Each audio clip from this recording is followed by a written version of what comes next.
O Show.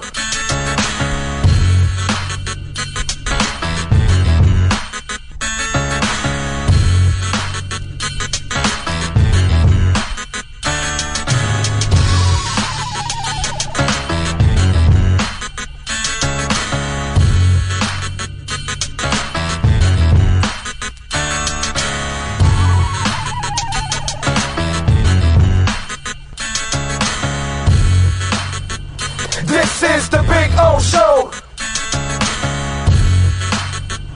This is the Big O Show. This is the Big O Show. When protecting your family is your priority, there's nothing more important than a roof above the people you love. Call Tommy B. Butts Jr. Enterprises.com, 954-735-9826 or 954-394-1411 and ask to speak to Tommy, the owner. They specialize in all kinds of roofs, led by their highly crafted, skilled, and professional roof mechanics.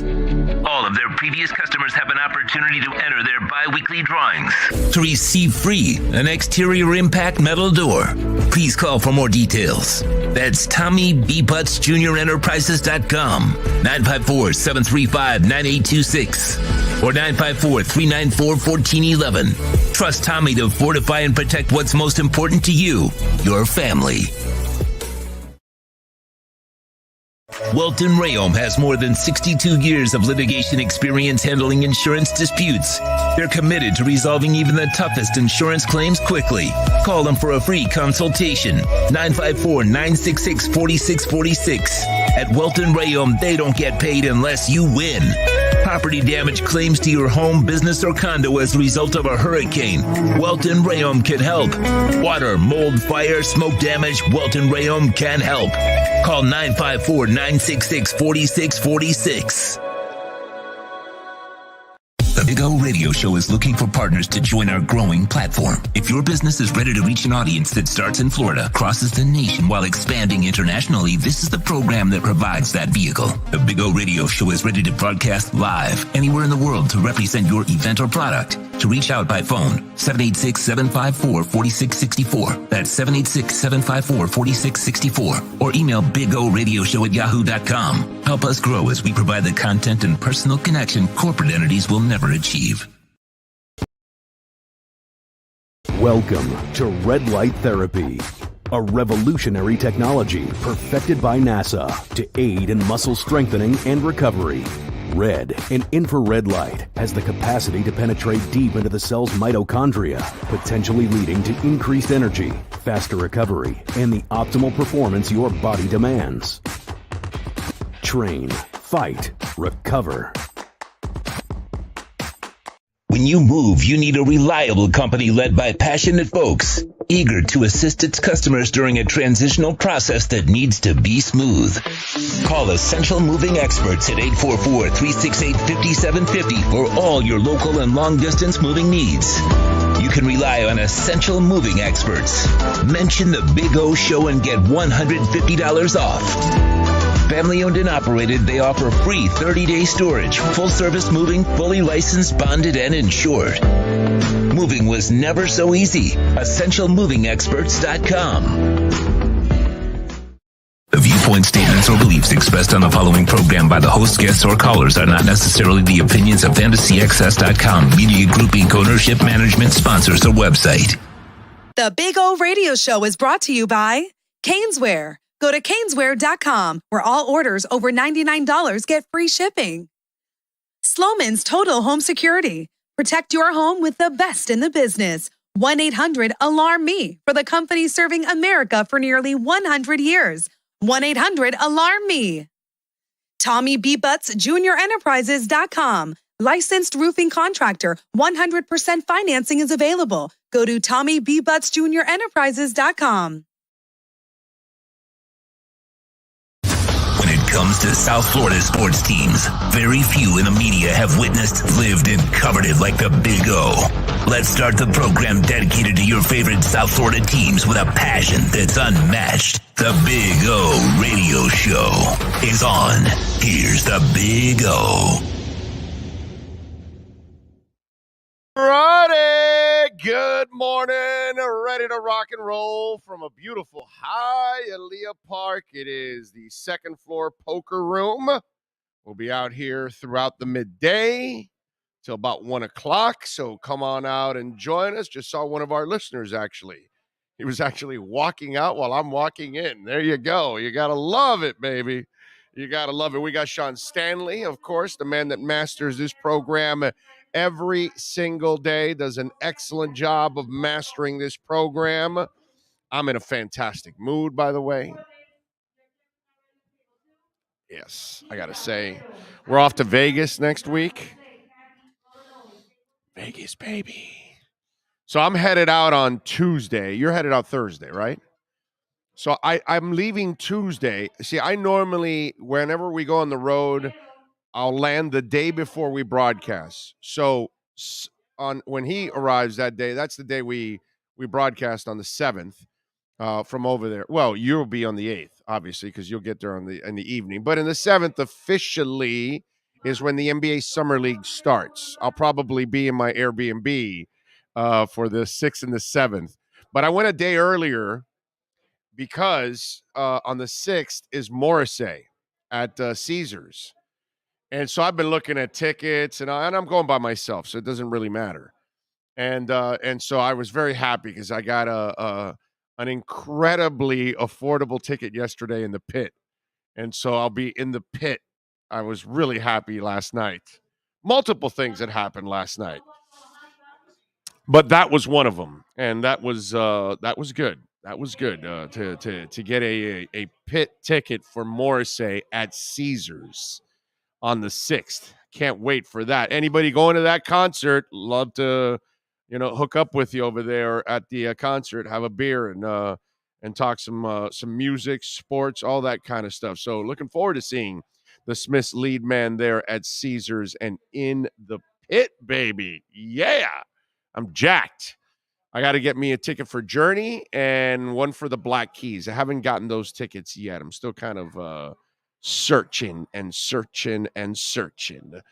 Darth Logan saying Tyreek Hill going to interview Tua on his podcast night. Well, actually, he already interviewed Tua on his podcast 2 days ago.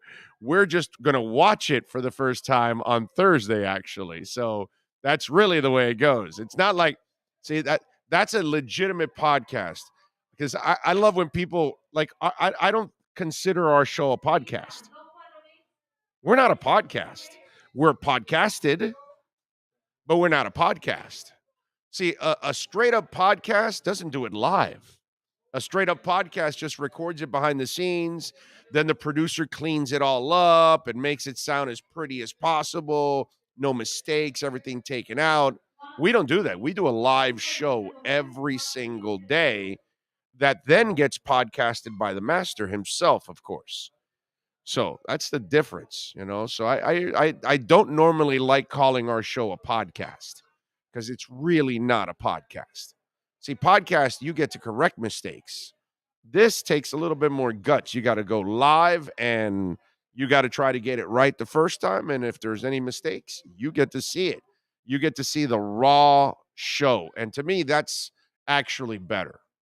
You know what I mean? I like that better. I like the rawness of it and the connection that we can make on a live show and things like that. While I know that the majority of our audience is podcasted, which we know, as we can tell by the downloads, but it's always fun to be able to have the live audience to participate also on the show. So good stuff. Appreciate all of you out there as always. So I would look at us as a daily live show that gets podcasted. A daily live show on YouTube. We're not really YouTubers. We're just on YouTube. NorCal says, fins up from the garden. Say hi to the girls, Big O. My wife will be here today. So she was helping me, right? And put the bag in my car and all that. And then I was getting ready. And I take off. And then I get a call from her like 15 minutes later.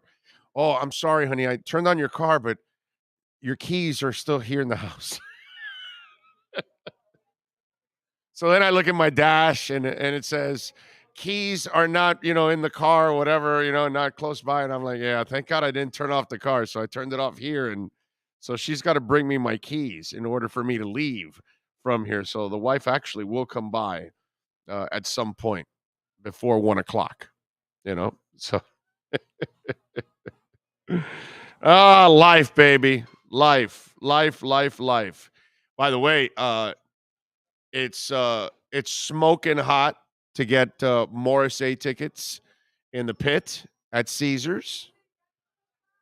You know what's also smoking hot? My selections on the liquor split matchup of the night. We won again last night, man. How about that, baby? We told you to take St. Louis plus 1.5. I mean, Sean, I'm 10-2 in the last 12 liquor splits. 9 or 10 of them have been by half. That's how close these decisions are. Like, if you don't make the right decision, you are toast, man. You know what I'm saying?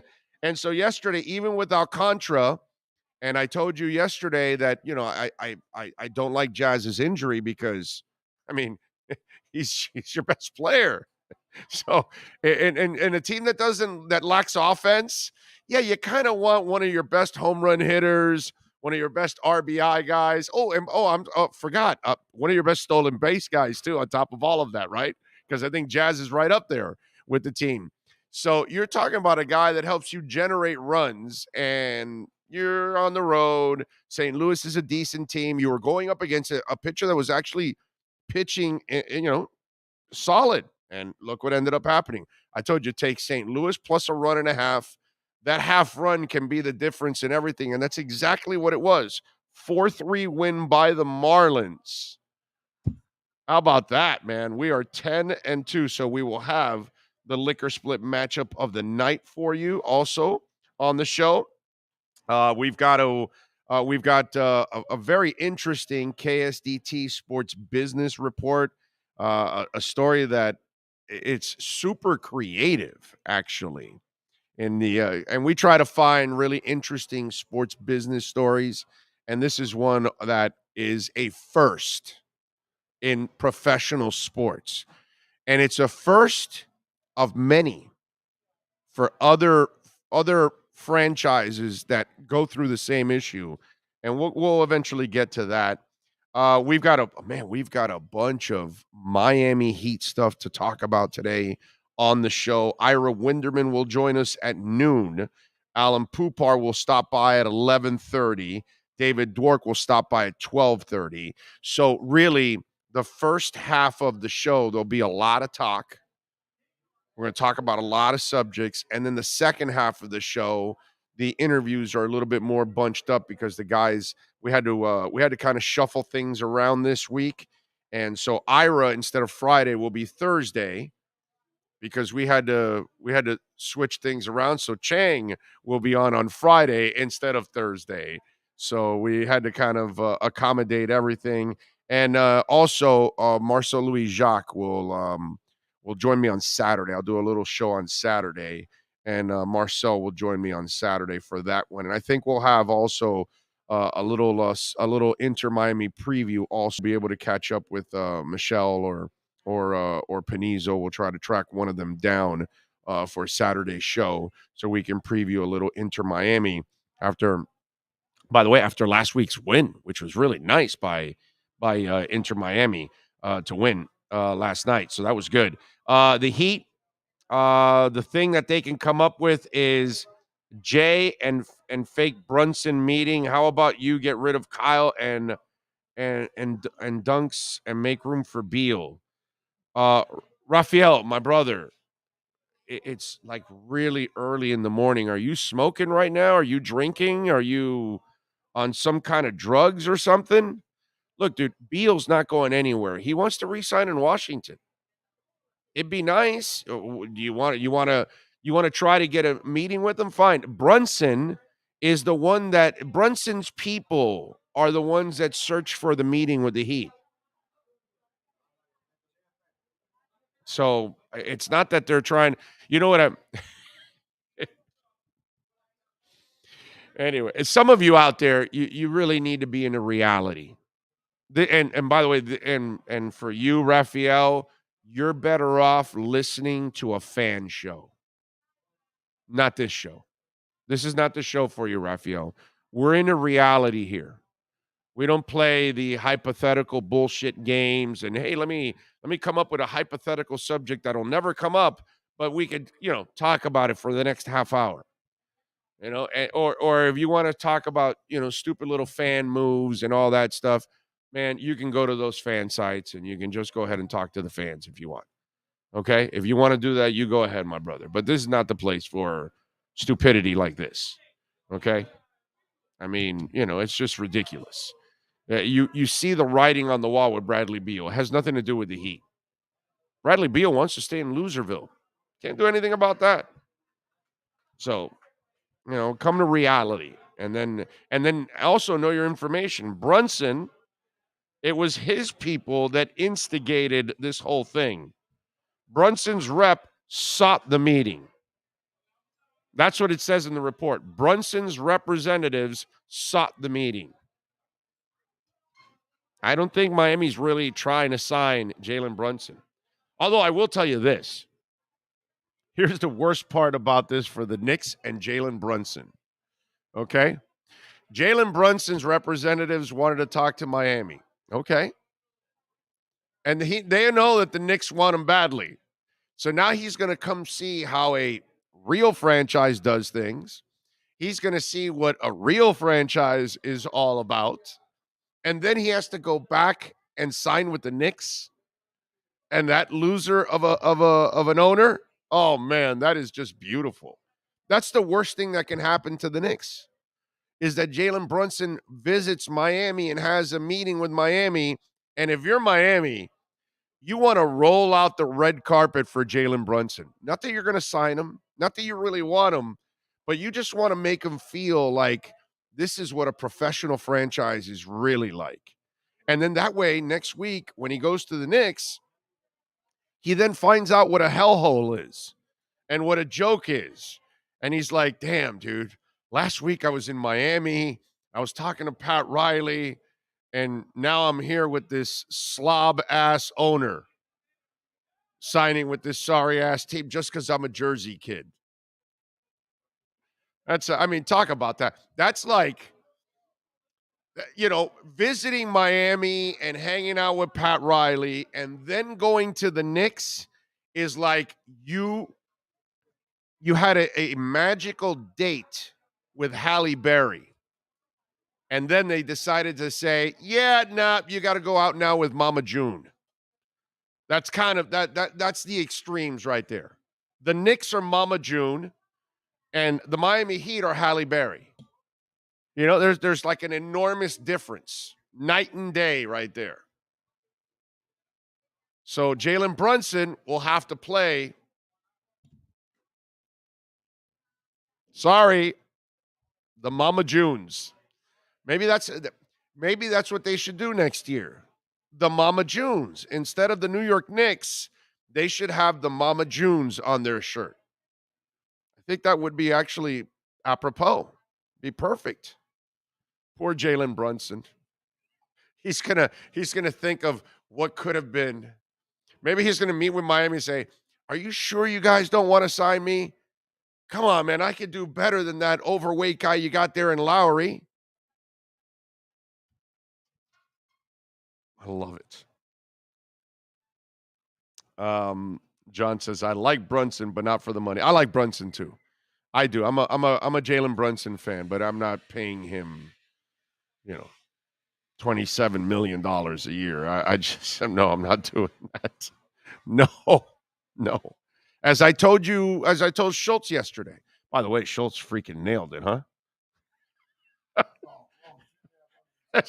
Well, the San Antonio kid, DeJounte Murray, boom, and there he goes. There he goes, and he's gone. I'm like, damn, dude.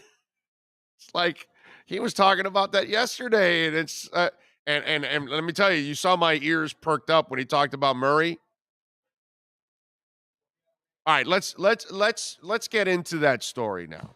Okay, let's let's get into that story, because the story is that DeJounte Murray goes to the Hawks for 3 first-rounders and what's it called? Danilovich, right? So the shooter, um, this is a guy, by the way, that Riley has liked forever. And at this point in his career, I'm really not much of a fan of his, to be quite honest, to bring him over here at this point if they release him, because they could buy him out also out of that contract, the Spurs, because the Spurs are trying to create space and pick up. They have, I think, 11 draft picks, 11 first-rounders in the next 7 years. So they've picked up 4 extra ones outside of theirs. So we'll see what that turns into. Now, I reached out to Ira, who we'll have at noon, and I said, why couldn't Miami get in on this?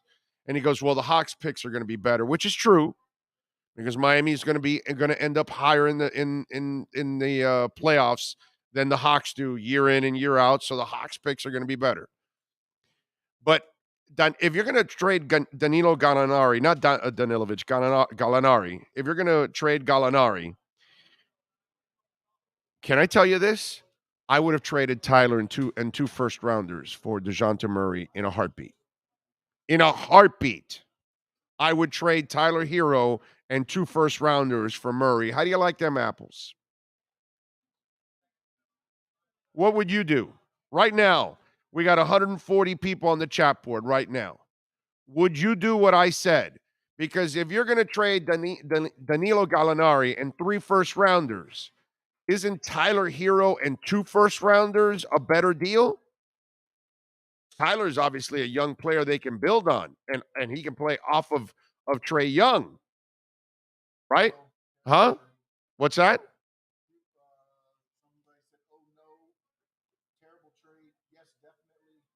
Oh, okay. Oh, yeah. The responses, yeah.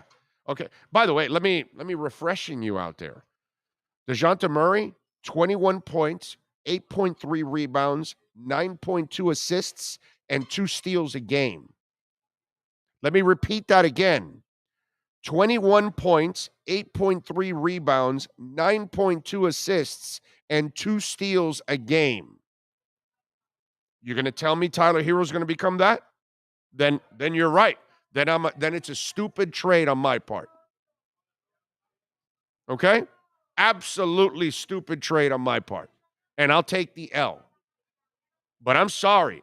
I don't see Tyler Hero turning into DeJounte Murray, who is a 2-way player already. Same amount of time in the league. Actually, one more year extra for Murray. He's a much better player. He's a complete player.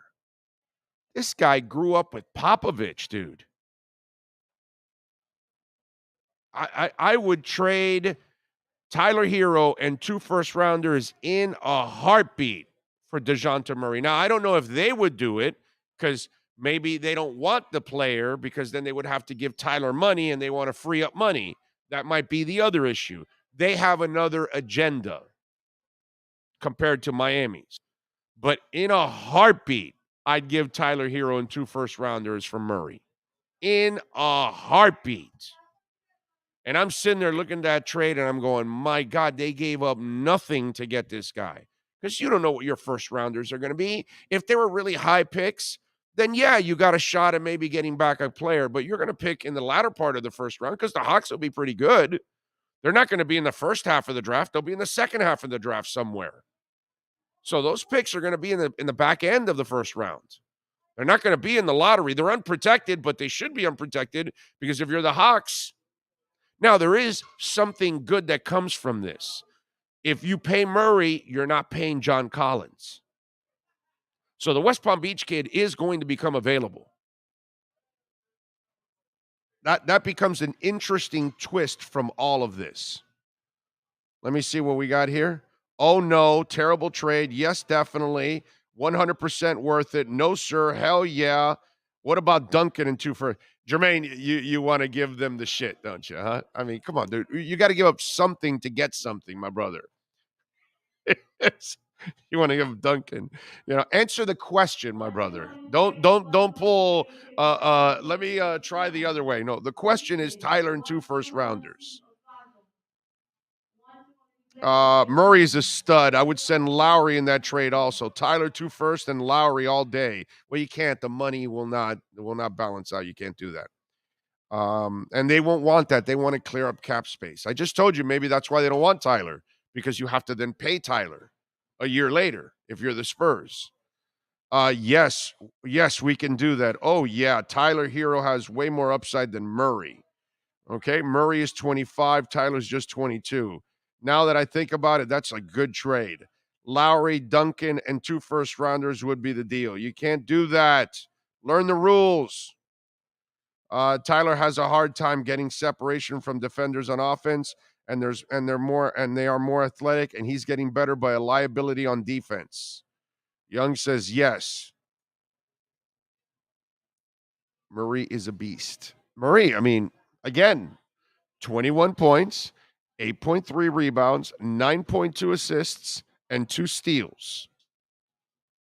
What doesn't he do? Oh, and I looked it up on Murray. I mean, this is the amazing part. Let me see if I still have it here. Oh, here it is. This is super cool. I looked it up here. We actually do our homework on this show at times. All right, so his points. 10.9. Well, wait a minute. His first year, 16, 17, he barely played. It was 3.4. Then he went to 8.1. He had an ACL, then went to 10.9, 15.7, and 21.1. He's just grown. His steals, 0.2, 1.2, 1.7, 1.5, 2.0. His assists, 1.3, 2.9, 4.1, 5.4, 9.2. He went from 5.4 to 9.2 this year. His rebounds, 1.1, 5.7, 5.8, 7.1, 8.3.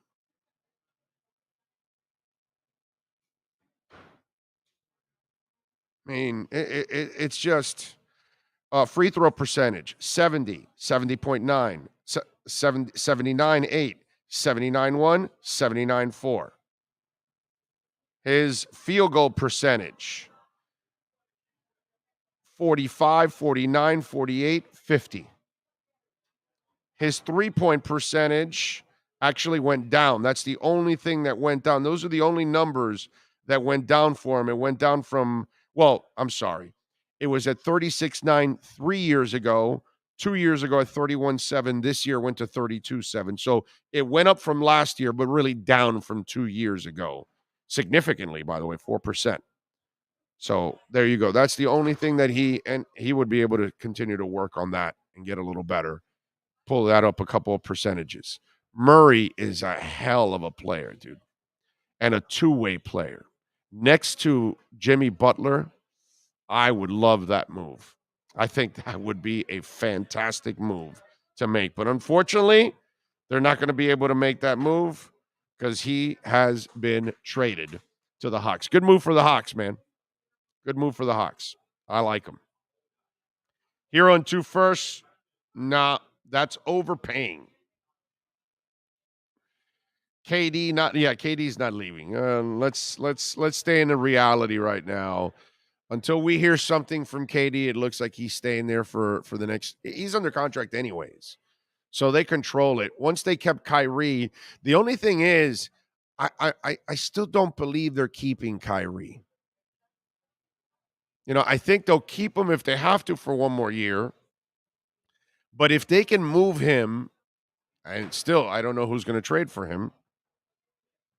Because in order to trade for him, that team would have to say, "Yeah, we're going to sign you to an extension." And I don't know how many teams are really willing to do that. But if you're going to keep Kyrie there, then it looks like Durant's going to stay. Really, what we don't know is, where is Durant mentally here on all of this? Is he happy with Murray? Is he with Kyrie? Is he moved on from all of this? Is he pissed off and says, no, I got to get out of here? None of us know. None of us know. But yeah, man, a lot of basketball stuff going on in today's show. A lot of things to talk about basketball wise. The Murray stuff just kind of depressed me yesterday. I got excited with our guy Jordan Schultz telling us, "Hey, Murray was the guy," and sure enough, he's well connected, man. He is well connected. So, Dean Brown, he'd never get A-list free agent for such great franchise. No, I know. You're right, bro. Alonzo Mourning, Tim Hardaway, LeBron James, Jimmy Butler, Chris Bosh. In a last second, you get what's the name of the guy that was a mean guy from the Knicks to fill in for Zoe when he got the kidney ailment. Anthony Mason, Ray Allen. Now you're right, dude. Yeah, no, last year actually Kyle Lowry was considered an A1 out of all the group. It's he let himself go this year. That sucks. But he was A. But no, you're so accurate that the Miami Heat never get the A-list guy. Ever. There's a lot of you that so there's a whole bunch of you out there that should say no to drugs.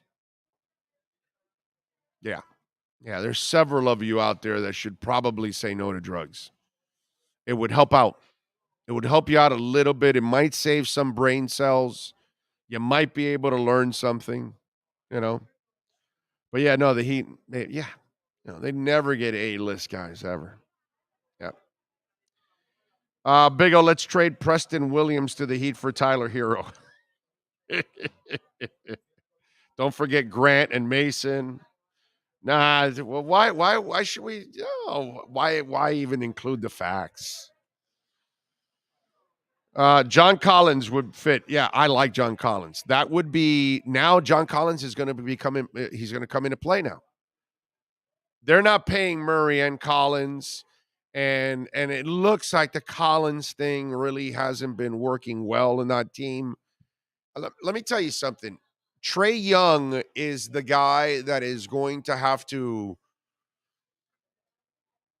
prove to people that he can be a winning player, because he is approaching modern day, Iverson / Russell Westbrook type of player where you hog the ball a lot, dominate the ball, and you're a weakness on defense, you're a liability, and you have to shoot volume in order to be productive. And what happened against the Heat was an indictment on his game.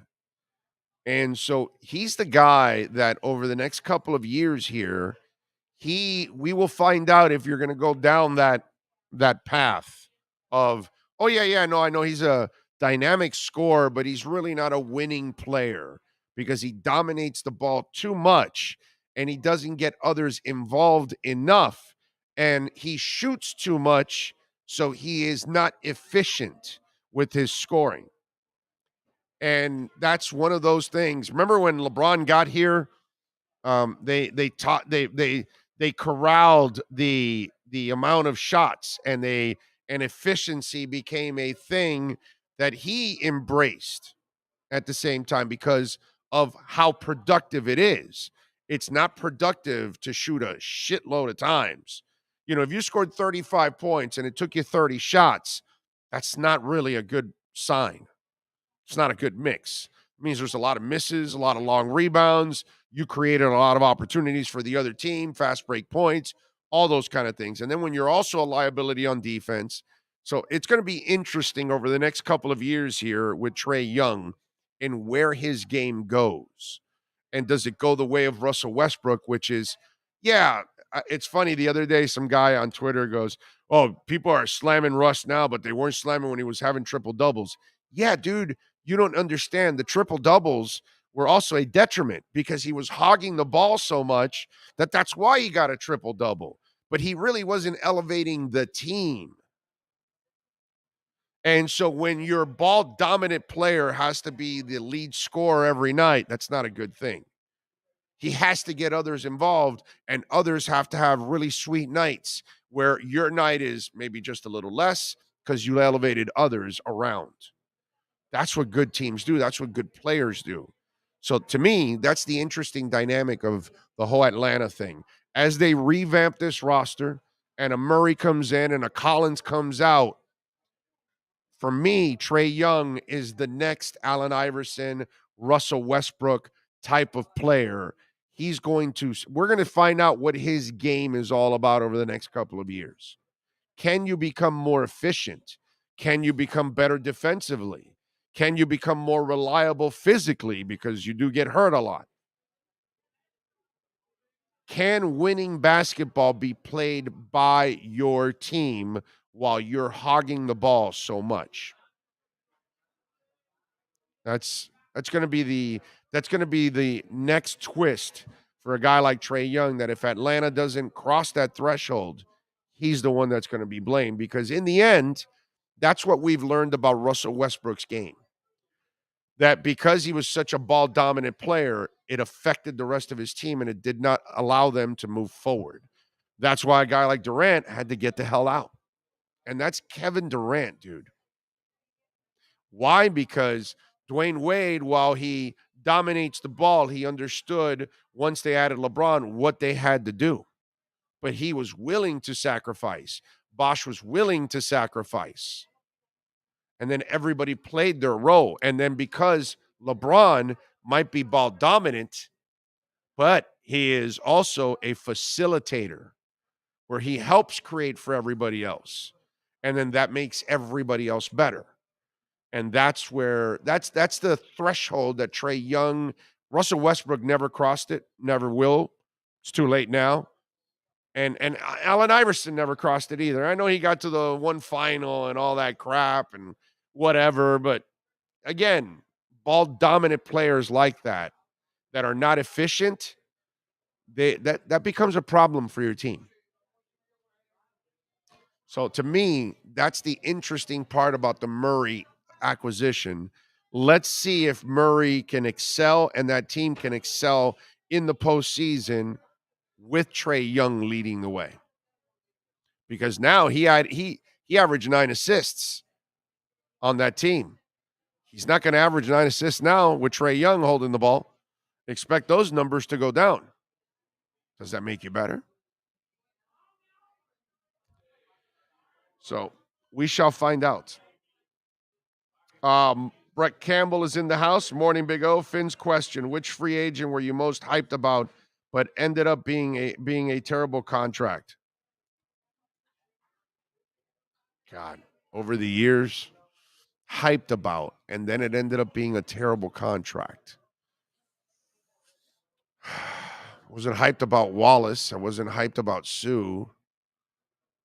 I'm trying to think of what free agent contract I was hyped about, and it ended up becoming a bust. There has to be a couple. Has to be a couple that I liked.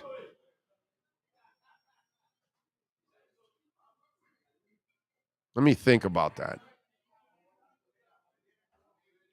Because there has to be not just one, there has to be over the years. Free agent signing that I was jacked up about. Hugh Green, but that ended up because of an injury. That's why we never got to see Hugh Green play the way he's supposed to. And that was kind of I think that was a trade, right? If I'm correct. God, it's got to be somebody that I was really jacked about that they signed, and it ended up becoming an absolute bust. Man. Carlos Dansby was not a bust. Carlos Dansby did well. I think he had 2 go-arounds, right? Did he come back a second time? But if I remember the first time around, he was fine. The thing that Carlos struggled with was in coverage. I remember that. But he did a good job compared to some of our other linebackers. He wasn't as bad. I can't say that one. I'm not going to give that one. Brandon Marshall, that's a pretty good one. I wasn't a fan of Brandon Marshall, but he came in with a lot of hype. Hell, I think he dropped one year. He dropped like 7 or 8 touchdowns. I counted. I remember counting throughout the year that he had like 7 or 8 touchdowns dropped. Steve Ettman now. Oh, that was way past his prime and all the hype and everything. Mike Miller had a moment. He was kind of a bust of a free agent signing. He just had a couple of moments actually, and that's what gets by with Mike Miller. That was actually a bad signing. It just kind of helped because of a couple of moments that he had, but overall, the guy was a sack of injuries. When LeBron got all pissed off that they got rid of that guy, that was like so silly. Eric Green, that's a good one, man. Actually, that's actually a pretty damn good one, Harold. Good memory. Eric Green out of Liberty College, tight end that they got from the Steelers, and they needed a little more dynamic at tight end, and Eric Green was a complete waste here. That's a pretty good one. I believed I was hyped about that one. Yeah, I think that's a good one right there, Harold. If I remember correctly, I'm pretty sure I was hyped about that one because he had played well with the Steelers. And then Miami gets him, and he was, oh my God, was he a waste? Yeah, that's a pretty damn good one right there, Harold. Thank you. That one jogs the memory right there. I wasn't pumped up about Chad Ochocinco or Chad Johnson. At that point, Chad Johnson wasn't much. Remember, he was coming off his failed Patriots thing too, right? I think he was cut from the Patriots there too, because he wasn't really much of a route runner. You can't ad lib with the Patriots, and I think Chad Johnson kind of learned that you need to be a precise route runner with the Patriots. Reggie Bush, yeah, and it wasn't his fault. That was, Sperano, rest in peace. I'm sorry, my brother, but yeah, Sperano didn't know how to use him and used him as a running back instead of a receiver. So yeah, I don't blame Reggie for that. So Charles Jordan, no, Charles Jordan, Legadou Nane. David Boston. No, David Boston was a sack of injuries by the time the Dolphins got him. Weird dude also. I was a beat guy in those days. That was an odd cat, man. That was an odd cat. By the way, the Welton Rayom text line is 855-912-1056. That's 855-912-1056. If you want to get in on the Welt and Rayom text line, you see EJD Construction there. Call them 305-433-4843. That's 305-433-4843, folks. Custom home construction, major home remodeling, fully insured, liability and all. Do not hire people that are not fully insured to work in your house. Shell construction in-house. That's how they keep the costs down, folks. And they can help you with your construction cost analysis with the architectural drawings in design phase prior to paying for the engineering phase. And of course, the construction cost analysis, EJD Construction will provide. It's basically a construction estimate with an added 15 to 30% for contingency to help establish a budget for construction.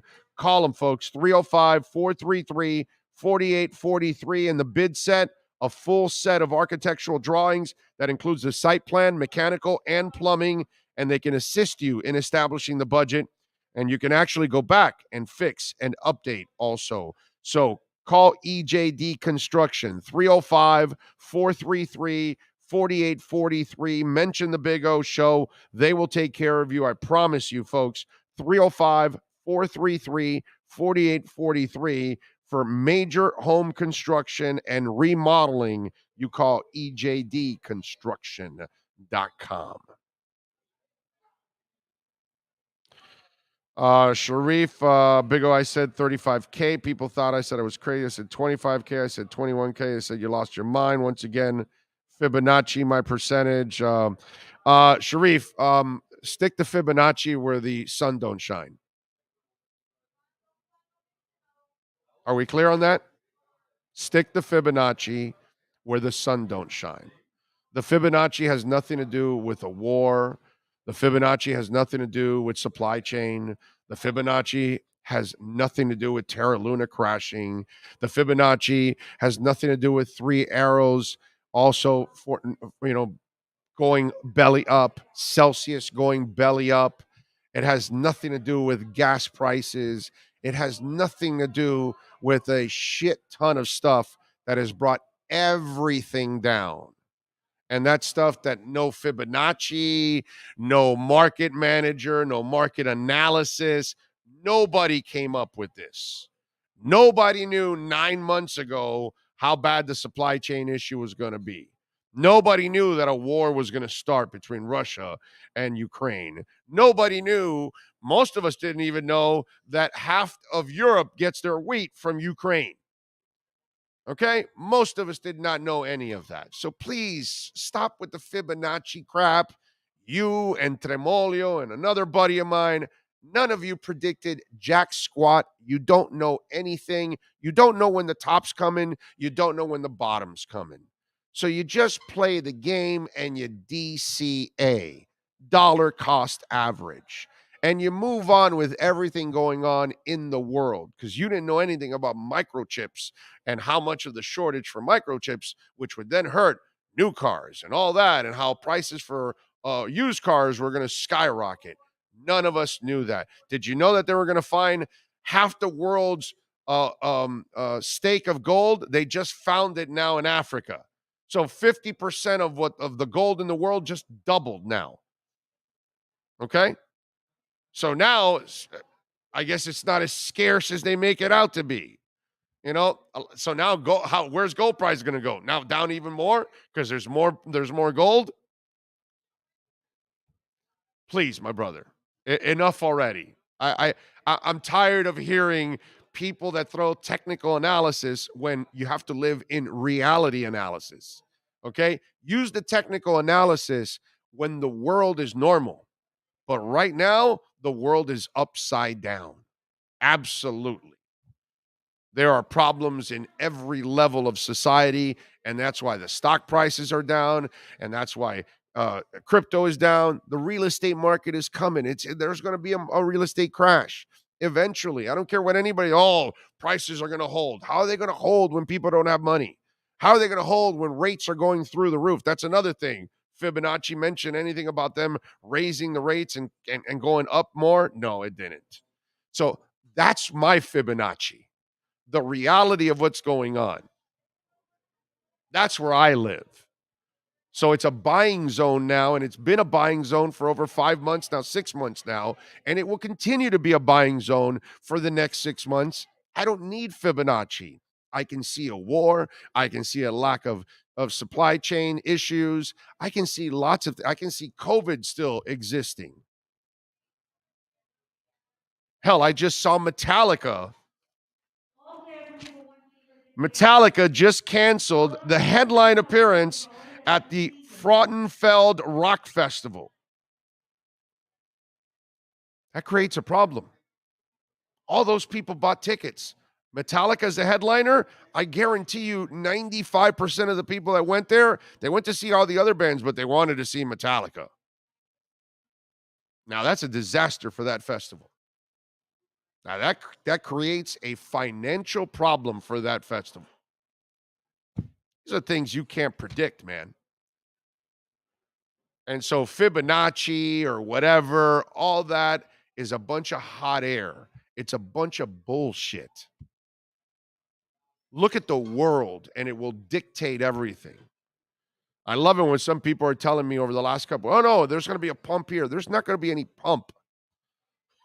Until our issues are solved, there's not going to be any pump. Live in reality. And this is not the person, me, right here. I'm not the guy you feed that bullshit to, because I don't go for that. I look at what's going on, and I know what's going on. And it's not good. And that hurts anything and everything going on.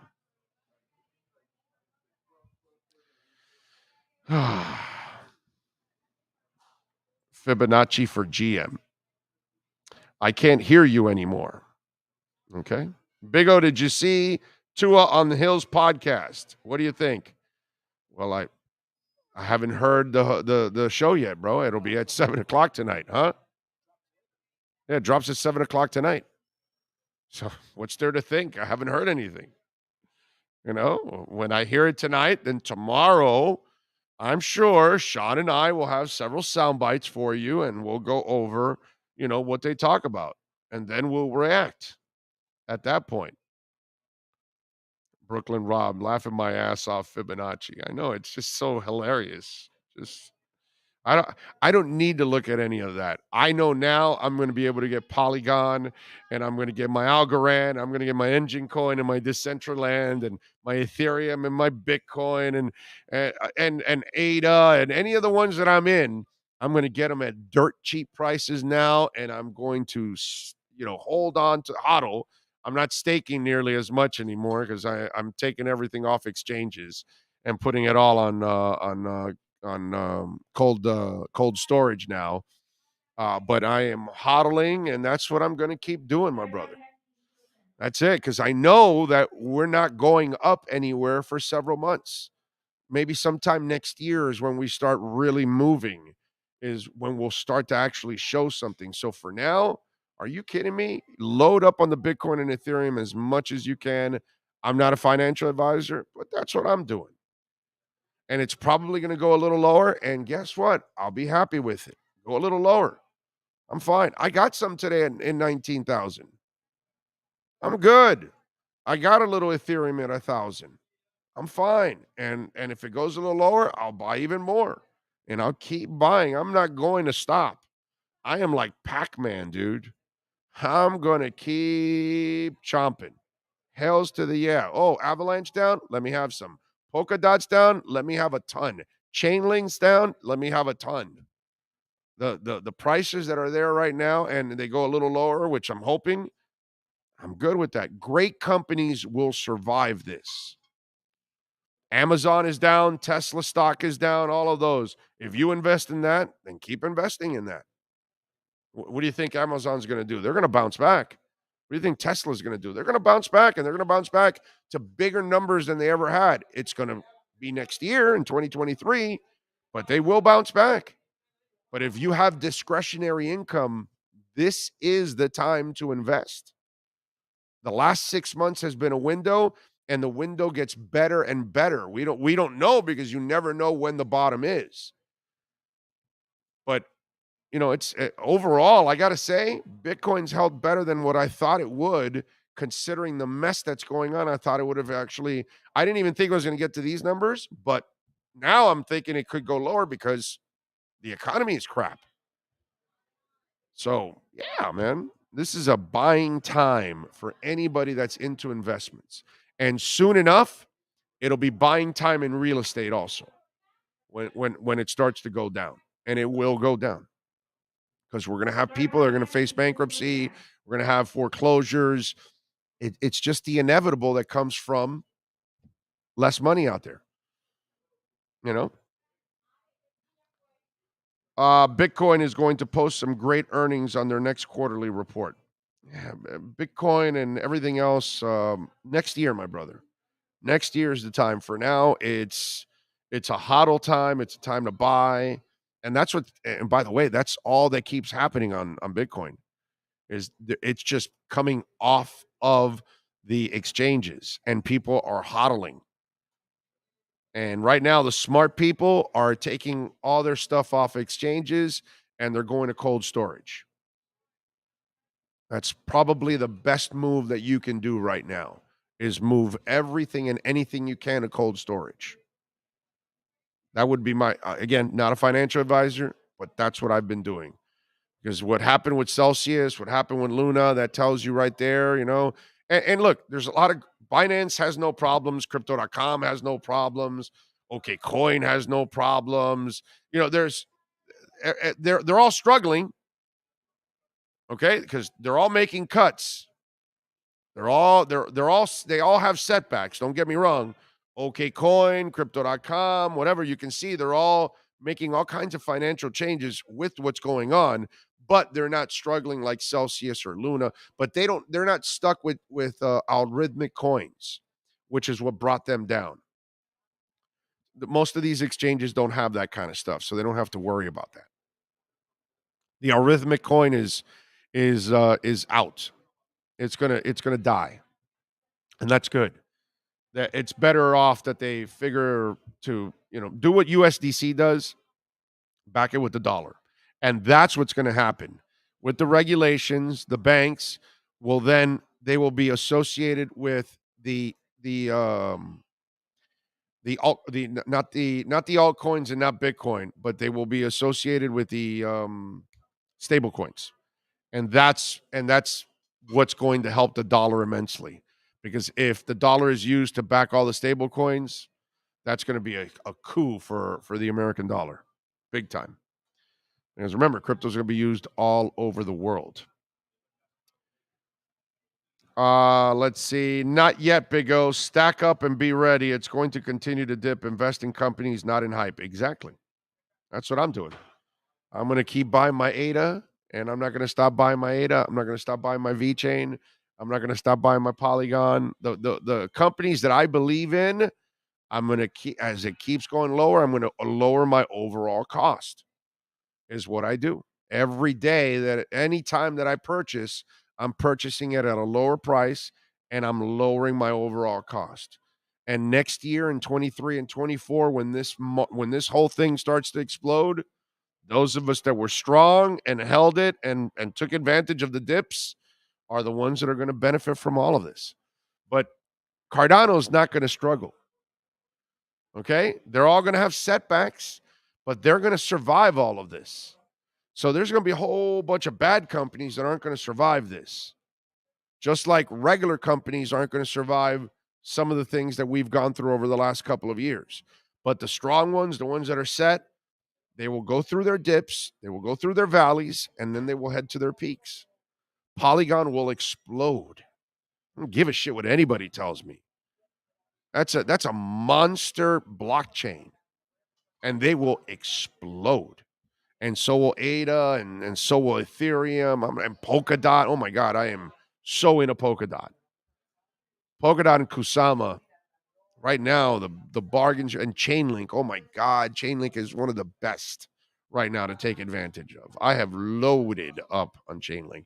Decentraland Engine Coin right now on the metaverse. Decentraland Engine Coin, Ape Coin, Gala, what is it? Illuvium. There's some really good ones they're going to take off. They're going to take off. Star Atlas, I keep, although that one I can't pull out. That's the only one that I can't pull out of OKCoin. I got to hold it there and then hope that they're all right. Eventually, they'll build a bridge and you'll be able to get it out. But, that's the only one that I haven't been able to take out of OKCoin. All right. True. I bought real estate in California during the dip, and all my properties are 2 or 3 times now of what I paid. But how do I get my crypto in cold storage? Get a Trezor wallet. Trezor wallet is a good, Trezor, and go to the Trezor website and buy it directly from what is it, Trezor.io or something like that. Do it in the Trezor site. Do not buy ever any cold storage wallet. Do not ever buy it on Amazon or a third party, okay? Because you risk people, maybe going into that box and getting the passwords or anything like that. So you want to make sure you buy it directly from Trezor, okay? And KU Vault is another one that I like too. That's another one that you can use too. That's not a bad one. Okay? That's what I would suggest to all of you out there if you want to get into a cold storage wallet. You would do something like that. BC Vault and Trezor. You get those two, you'll probably be able to handle every coin that you need. Okay? I like those. Trezor and BC Vault. And best way to kind of transfer everything from the exchanges, get them off the exchanges, man. Get them off of crypto.com, get them off of Binance, get them off of Coinbase, get them off of OKCoin, get them off of Voyager, get them off of any exchange. Get them off and get a cold storage wallet. And you can send it from the exchange to your cold storage wallet. Okay? You can get the number from your cold storage wallet. You copy it and you paste it on your exchange and send the total that you want. Okay? That's what I would do if I'm you, and I would order those and order them right away. Right away. Do not waste any time whatsoever. Get your crypto off of the exchanges. Okay? There's too much volatility. You need to own your crypto. I hope you didn't buy it on Robinhood or something like that, because then you don't own it. But if you bought it in a regular exchange, you should be able to move it out. Most of them, pretty much. Let's see, what else do we have here? ESPN had the Finns roster ranked 10th best in the NFL this morning. That's nice. Means absolutely nothing to me. Got my Ledger, moving my crypto over. There you go. Ledger Wallet's a good one too. You're a smart man, Jay Balia. Very smart, sir. Very smart. So Marlins, Gary Dembo is out. Did you see that? So Dembo was the first hire for Derek Jeter. And now he was the VP of player development. Kim Eng came in. So he became the number 2 behind Kim Eng. And when Derek Jeter left, obviously Derek Jeter now, and from what I understand, by the way, I'm told this, that before Derek Jeter left, he gave all his people new contracts. So they all have 2, 3-year deals, 4-year deals. So the owner would have to then pay, because Jeter kind of knew that he was leaving. So not to leave his people hanging, he signed all of his people to extensions. So Sherman didn't realize this, and then when they let go of Jeter, that Jeter kind of knew that he was. I guess he kind of felt, here's how I'm going to sense it, okay? Because I don't know the whole story, but I've been told some of it. Here's what I'm going to sense. I'm going to sense that Derek Jeter already was getting a feeling that they weren't going to spend what he needed them to spend in order, after they've built up the minors and built up the foundation, they wanted to go out and buy some free agents. And apparently Sherman and company weren't willing to go out and spend the bigger money. So he wasn't happy and he was out. But in that process, he re-signed a lot of his people to multi-year deals. So Dembo, now, I guess 2 years removed now, because this would be a second year, they probably have to pay another year on his salary or 2. So they end up letting him go, and Kim Eng takes over. And I guess this is a way of them saving money down the line. You know what I mean? If Kim Eng is going to run the show. Still, give that woman a checkbook, and then maybe I can actually judge her. But I cannot judge that lady until she has a checkbook like every other regular general manager that can actually spend with the team. I cannot judge you when the best you can get is Avisail Garcia. And yes, I know he hit a game-winning home run yesterday to avoid a sweep. I understand. But still does nothing for me. But it is interesting how, Jeter was able to get his people signed to multi-year deals before he got out. That's I got to tell you something. That's super cool. That's a friend taking care of you. So the Derek Jeter people in that building, they have to be grateful that Derek, while he knew he was getting out, he took care of his people before he left. And I'm sure Dembo's one of those guys that is probably going to have a little extra money being paid to him over the next couple of years by the Miami Marlins. There you go. All right, let's get ready for hour number 2 from Hialeah Park, the beautiful Hialeah Park. First floor, man. We got so many gaming machines out there. Loosest slots, by the way, in the state, and that is a fact. That's not a Facebook fact. That's not a story. That's not something that I just made up. No. The facts are the loosest slots in Florida are right here at Hialeah Park. So come on out and join us here at Hialeah Park. Second floor, beautiful poker room. Yes, sir. Lovely ladies out here serving you the drinks, the food, TVs everywhere. So if anything is going on, you get to watch it there on the TVs. So come on out here and join us at Hialeah Park. Hour number 2 is next.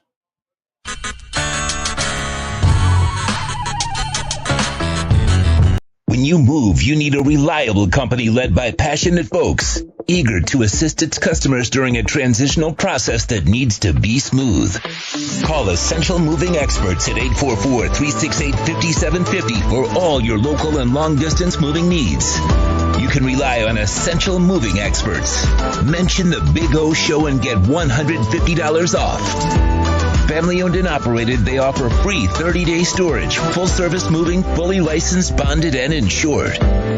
Moving was never so easy. EssentialMovingExperts.com. South Florida's premier law enforcement agency is now hiring individuals like you. The Fort Lauderdale Police Department is now accepting applications for non-certified and certified police officer positions. Minimum requirements and qualifications can be found at FLPDjobs.com. That's FLPDjobs.com. Are you ready? The city of Fort Lauderdale is an equal opportunity employer. What? Oh, look.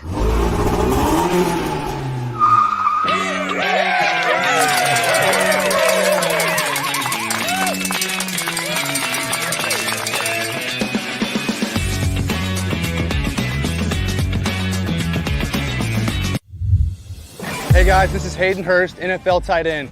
I'm partnering today with Red Recover. We're gonna run you guys through some drills. I started using Red Recover last year, my 4th year in the NFL.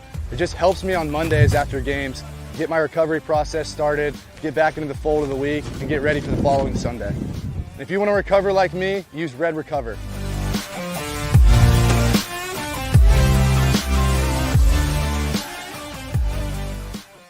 When you need your warehouse looking good while staying efficient, there's only one place to find the finest racks in the business. Pallet Rack City in Hialeah. 305-424-8547. That's 305-424-8547. Pallet Rack City is the company you need when you want your warehouse sporting the finest racks in the business. After all, who doesn't love a great rack? Pallet Rack City. 305-424-8547. That's 305-424-8547. The viewpoint, statements, or beliefs expressed on the following program by the host, guests, or callers are not necessarily the opinions of FantasyXS.com, Media Group Inc., ownership, management, sponsors, or website. The Big O Radio Show is brought to you by Sports Grill. Good food, good drinks, good friends. Craig Zinn Acura of Pembroke Pines, the #1 volume Acura dealership in the Southeast United States. The Fort Lauderdale Police Department. The FLPD is hiring. Go to FLPDjobs.com. When it comes to South Florida sports teams, very few in the media have witnessed, lived, and covered it like the Big O. Let's start the program dedicated to your favorite South Florida teams with a passion that's unmatched. The Big O Radio Show is on. Here's the Big O. Hope you all are well out there. If you all want to get in on the program, it's really simple, man. All you got to do is dial it up. Well, not dial it up, text. 855-912-1056. That's 855-912-1056 if you want to get in on the program. Yes, sir. What are we? What's my buddy sending me here? Okay, he's sending me some JPEG here. I don't know. It has not developed yet.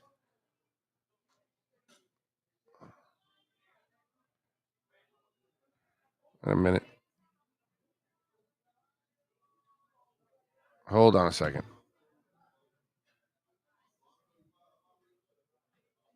All right, there we go. Anyway, sorry. Just typing and texting and talking at the same time is always a challenge for me. So is walking and chewing gum. Now, you know what has been a fun challenge for me lately, Sean? It's been the liquor split matchup of the night.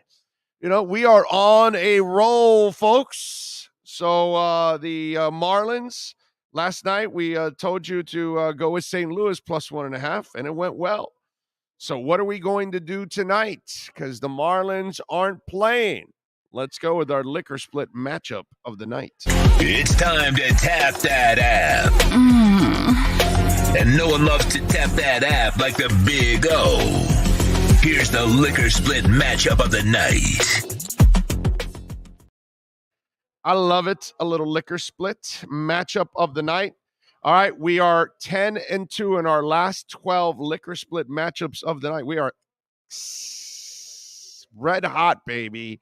Yesterday, we told you to take St. Louis plus 1.5 runs. And I swear to you, 9 out of these 10, or maybe all 10 wins, have been by half a goal, half a run. It's not like I'm winning them comfortable, but then again, we're winning.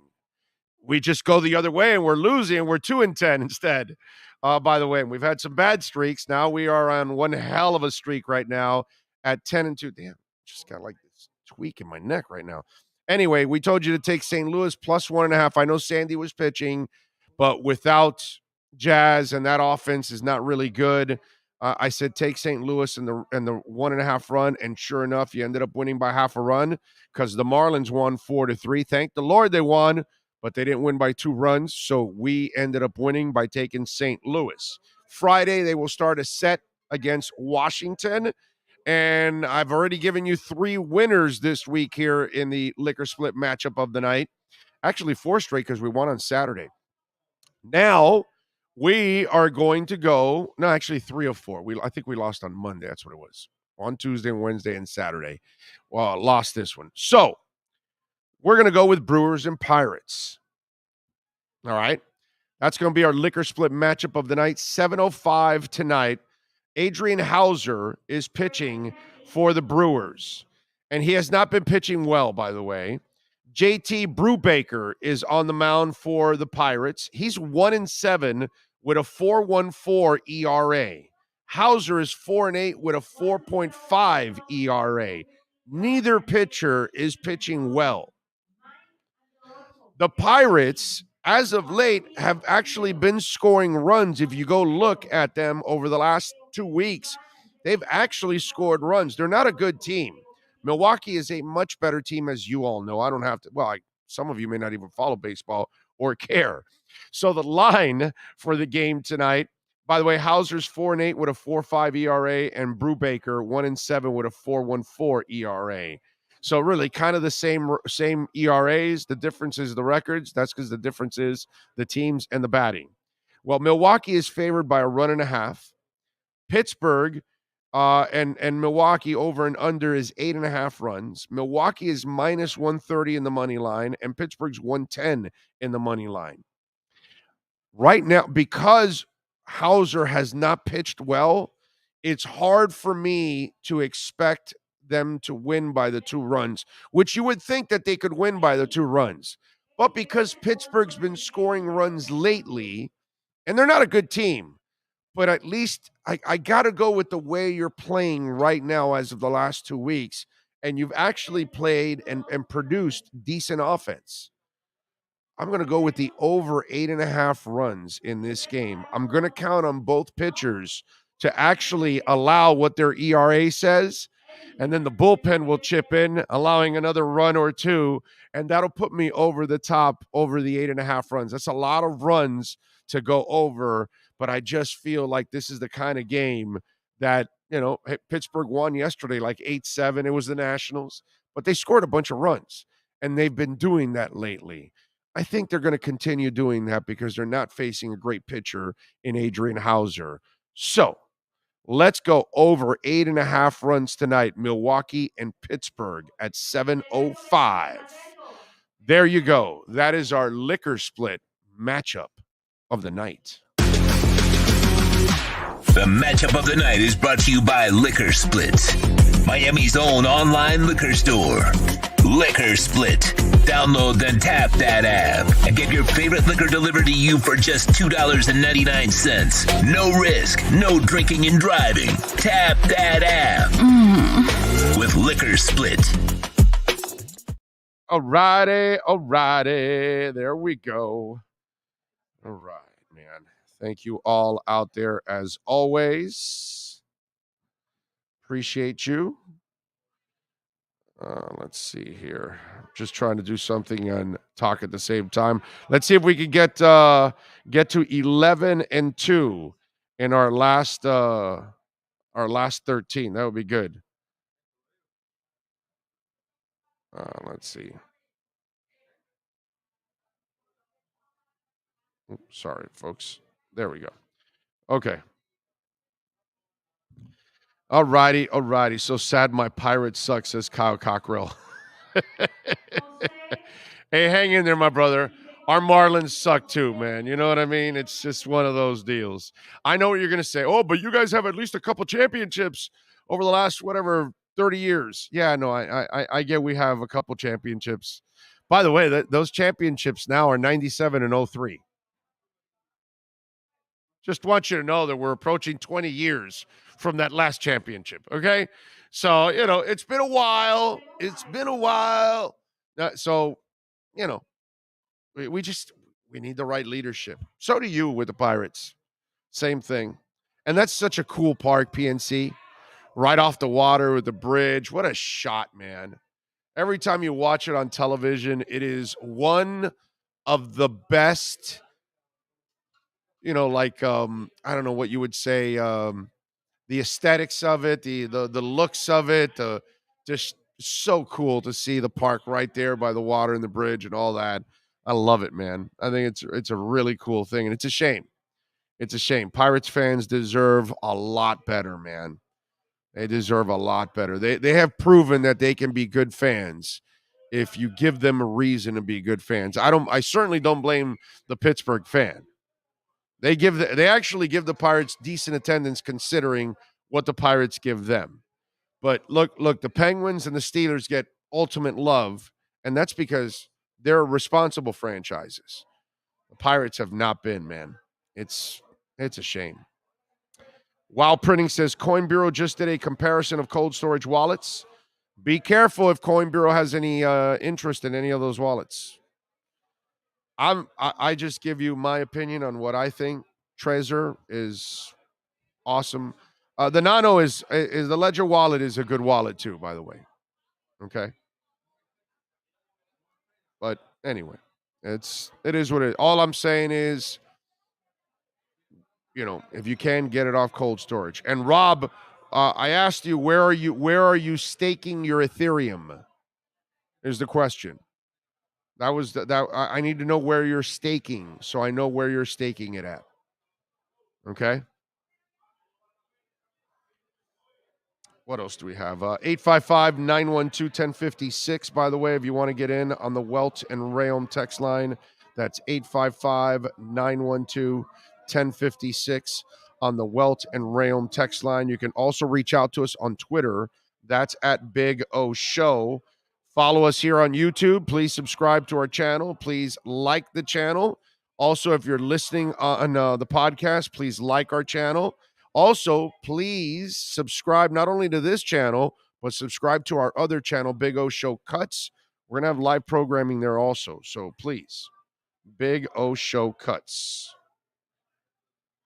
Okay, somebody sends in about Phil Henry. Great entertainer. You are right.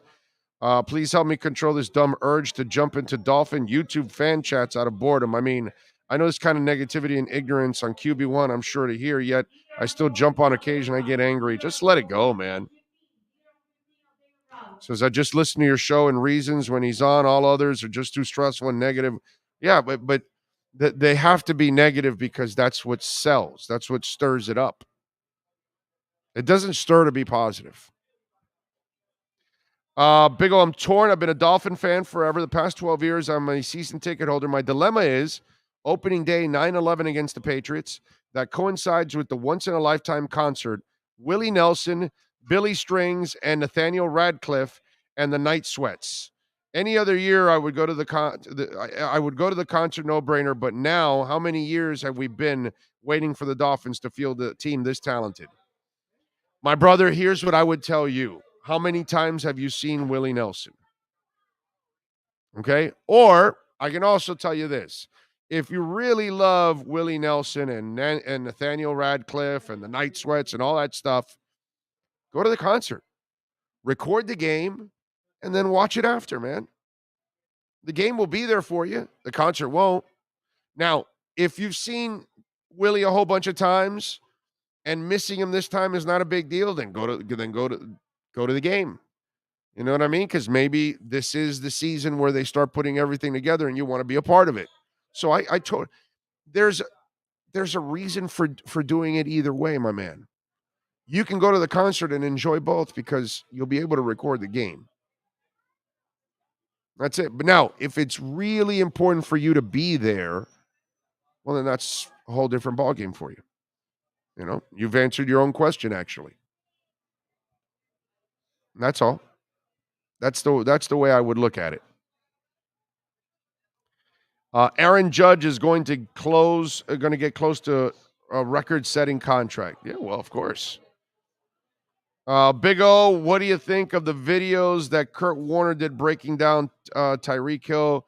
Guy looks like a game changer. Well, that's because he's a game changer. That's what he is, my man. That's why they signed him. That way you add something dynamic to your offense. So, yeah. I did not see Kurt Warner's videos, but I trust that he, accentuated the obvious that this guy's a beast and he's going to create a mismatch every single time that he's out there on the field. And that's going to benefit Tua and everybody else out there because he's going to bring the double teams. And Waddle is going to be roasting whoever the number 2 corner is. And then we've got Gesicki and who knows, Cedric Wilson looks good, man. He looks like a big physical slot. And I love that they gave Tua a slot with size. That's a positive. It's so smart. You got Gesicki with size. I love it, man. I love it. You got to give him some big targets. They brought in the Eric Ezukama kid, who's another big target. That's why you don't need Parker here. That's why Preston Williams' days are numbered. They're tired of his bullshit already. Kid's super talented, but he can't put it together. So I would hope that Kurt Warner talked about Tyreek and talked about the diversity of that offense and having a offensive fullback on top of all of that makes it even better. Having speed backs coming out of the backfield, they're going to create all kinds of mismatches. Are you kidding me? I'm so psyched about the Dolphin season. I can't wait, man. Can't wait. Josh says the Heat are not planning to meet with Jalen Brunson today, and they did not have such a meeting scheduled per league sources by Tim Reynolds. Well, that report, and remember that report said that it was Jalen's representatives that sought the meeting, not Miami. So that kind of makes sense if that's what's being reported, Josh.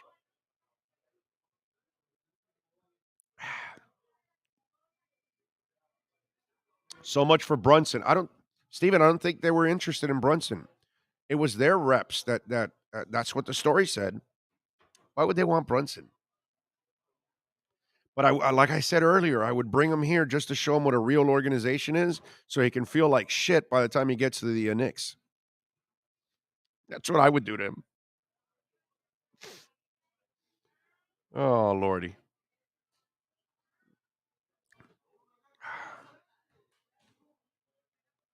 So Miles Bridges was arrested for domestic violence, huh?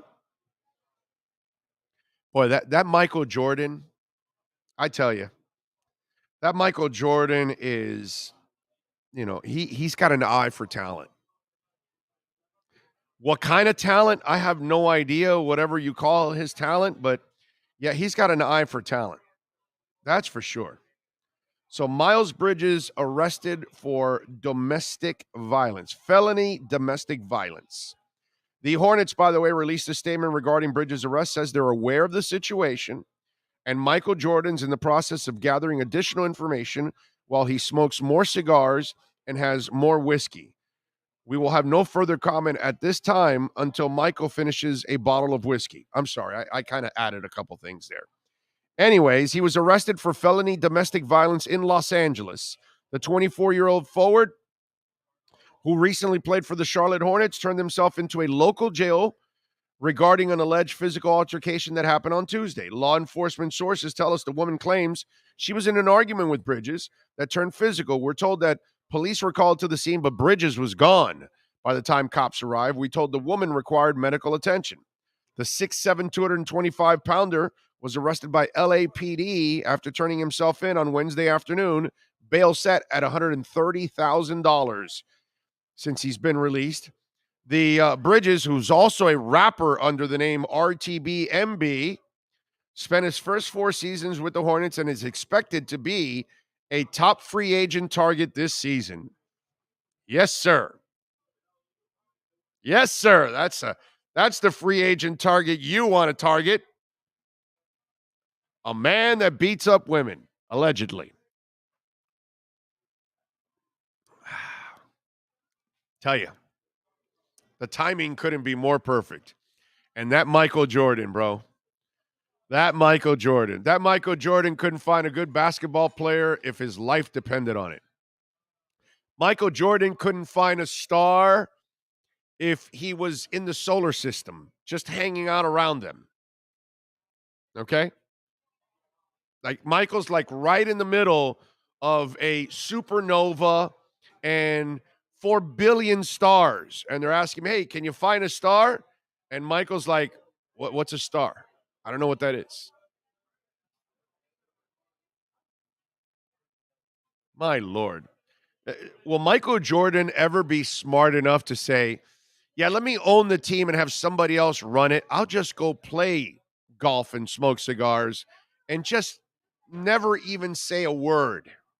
I bet you the Hornets would win like 8 championships.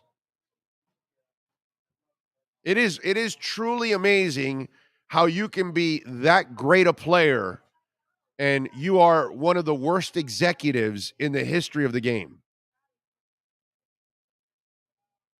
And this is the norm. Most great players suck as coaches.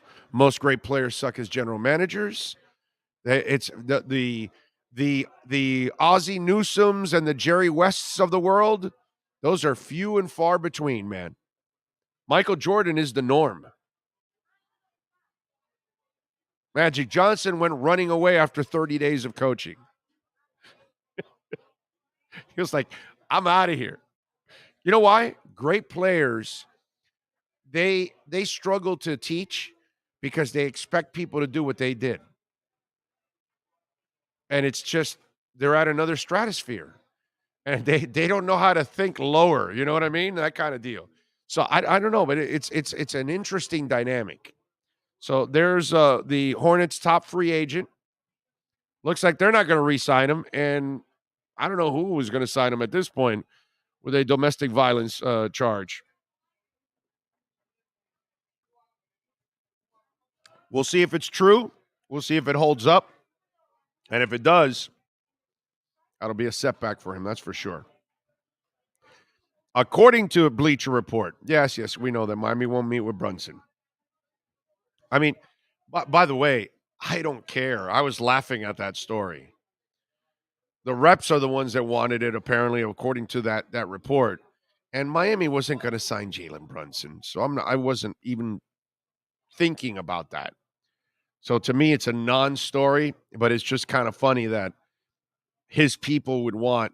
It's like, hey, Jalen, before you sign with the Knicks, why don't you go over there and meet with Miami? We'll set it up so you can see what a real organization is before you you commit to the Knicks and deal with that nightmare for the next 4 years and ruin your career. Sure, you'll make money, but you'll be in a hellhole for 4 years playing for James Dolan. Canes 89 says, Big O, is it me or do the summers in Florida get hotter each year? Yeah, it's called global warming. It's getting hotter wherever you're at, my brother. It's getting hotter in Antarctica, okay? The polar caps are melting, my man. I don't know if you've heard. So if it's getting hotter where there's ice, trust me, it's going to get hotter where there's heat. So yes. Yeah, that's part of global warming, man. Everything is getting hotter, unfortunately. Just look at John Elway. Ego's getting, John Elway couldn't find a quarterback if his life depended on it. Couldn't. Now, he did win a title. You got to give him that.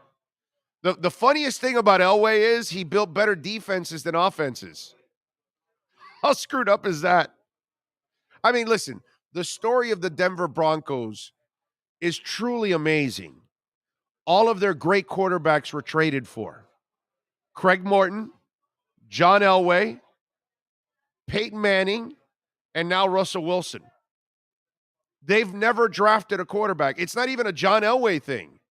The Denver Broncos have never, in the history of their franchise, have ever drafted a good quarterback.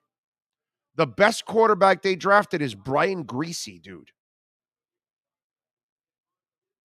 That's your greatest accomplishment. And no shot. I mean, I don't mean anything bad. Brian Griese, he made it to the pros and everything, but he wasn't anything great. That's the best quarterback they've ever drafted. Brian freaking Griese. Yeah. That's so weird. You've been around for 50-something years, and you've never drafted a quarterback. Half a century of football, AFL, NFL, and the Broncos have never been able to draft a quarterback.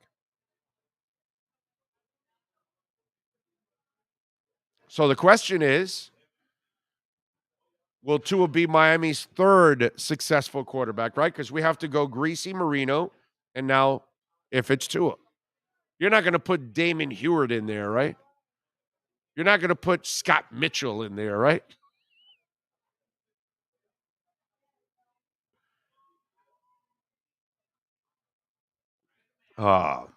What's sad is not all the people believe in climate change, Big O.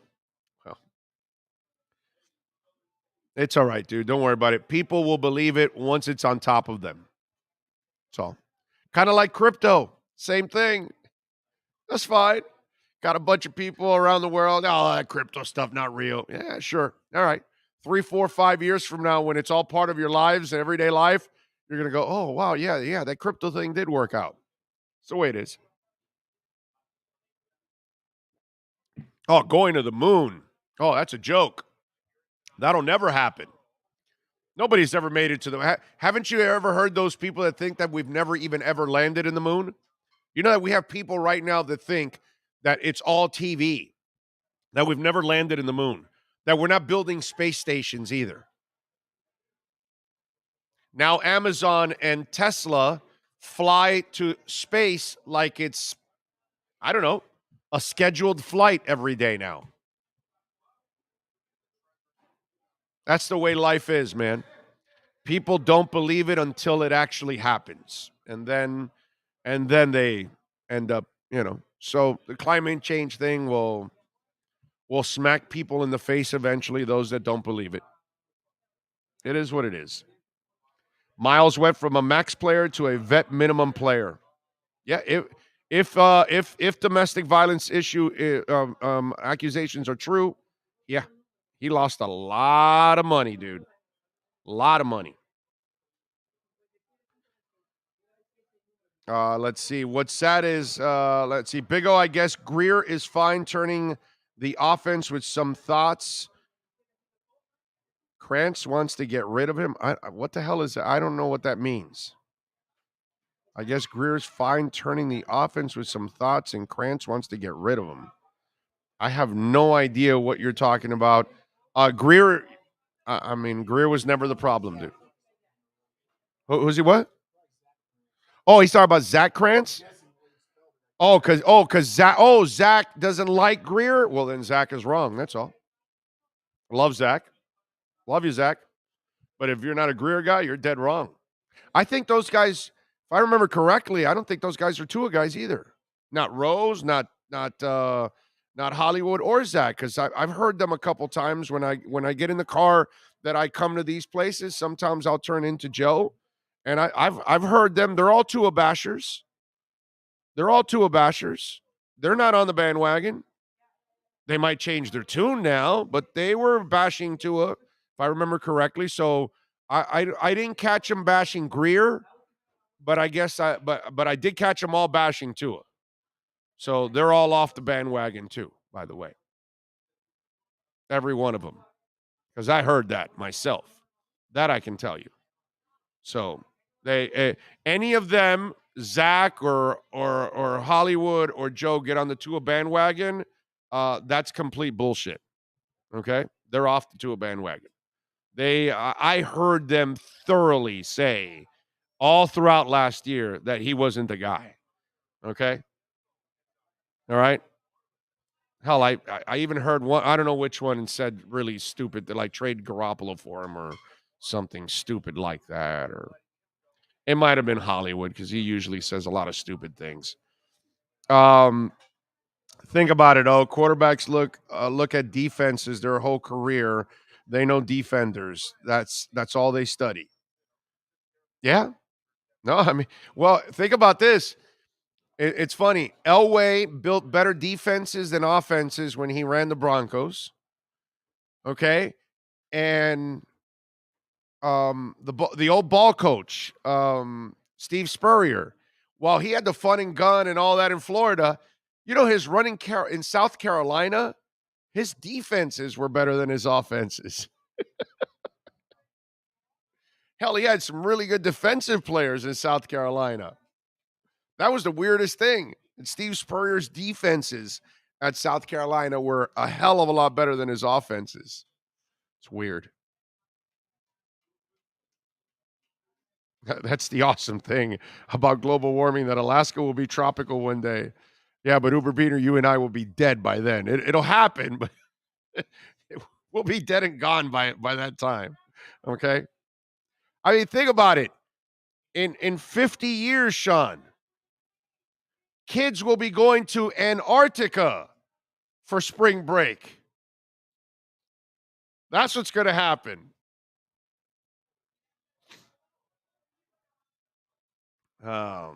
Big O, I'm going to go see Joe Bonamassa in August up here in New England. Such a great guitar player. Yeah, man. I love Joe Bonamassa. I've seen him several times, met him. I've had him on the show and everything. Great dude and a super, super, super talent, man. One of the best blues guitarists on the planet right now. Yeah. Big O, have you tried Habit Burger Grill yet? No, I have not. I have not. Send Poopart a link there. I don't know if I thought I did. Thought I sent Poopart. Send Poopart, Dwork, and Ira a link. I'm pretty sure I sent them all a link. I have not tried Habit Burger Grill yet. Where the hell is that, Max? Where is Habit Burger Grill? Are they a chain? Is it just one? Is it in Dade, Broward, Palm Beach? Is it in another state? Are you watching me in another country? I have no idea. You're keeping me completely in the dark. Is it in Las Vegas? Because we're headed to Vegas next week. We'll be out there for the Vegas Summer League. Big O, who's the worst QB signing in Dolphin history?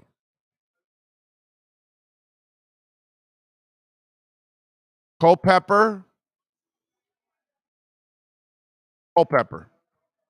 Because you had to trade for him, right? Didn't they trade for him? Didn't they trade like a second rounder for him? AJ Feely, also a second rounder. Those two right there. I'm going to go with Culpepper only because AJ Feely at least had Heather Mitts. And she was a smoking hot American soccer player that he was married to. So at least he brought some beauty to South Florida, AJ Feely. So I'll give him a slight advantage over Culpepper. So I'll go Culpepper as the worst free agent Dolphin quarterback that they've signed. It has to be. Because Jacoby Brissett, you knew, was a jag last year. So that wasn't like anything new when they signed him. I'm pretty sure they traded a second rounder for Culpepper. I'm almost sure. It was that we were in the middle of that streak that they either traded a second rounder for somebody or drafted somebody in the second round, like John Beck, second round. They traded a second rounder for A.J. Feely. They traded a second rounder for Culpepper.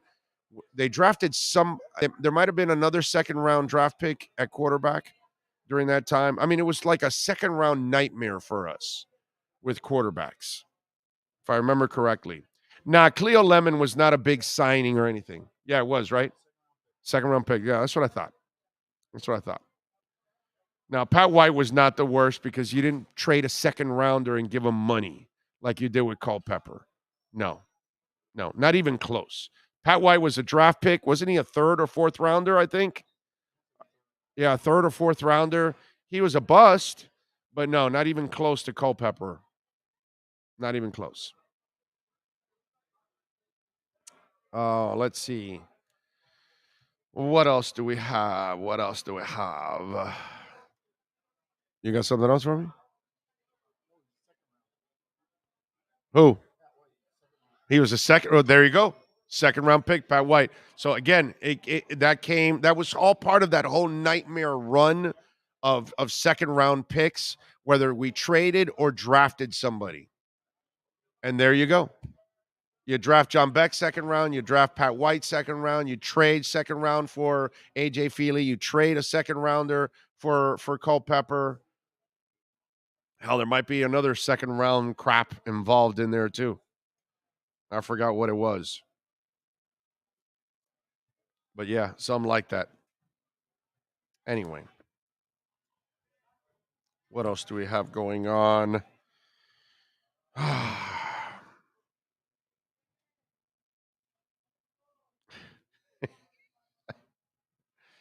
So Warren Sapp went off on Colin Kaepernick's workout. I don't know if those of you saw this story, but Sapp was talking about what a disaster the workout was for Colin Kaepernick, right? And listen, as you all know, I'm not a Colin Kaepernick guy. I don't believe that this guy is as good as some of you think he is. And when you've been out of football for 5 years and you haven't played the game at that speed, you are completely out of it. It would be ridiculous to sign him, right? So apparently his workout with the Raiders did not go well. And so Sapp was talking about it, that it didn't go well. And then Cap's agent came out and obviously went against what Sapp said.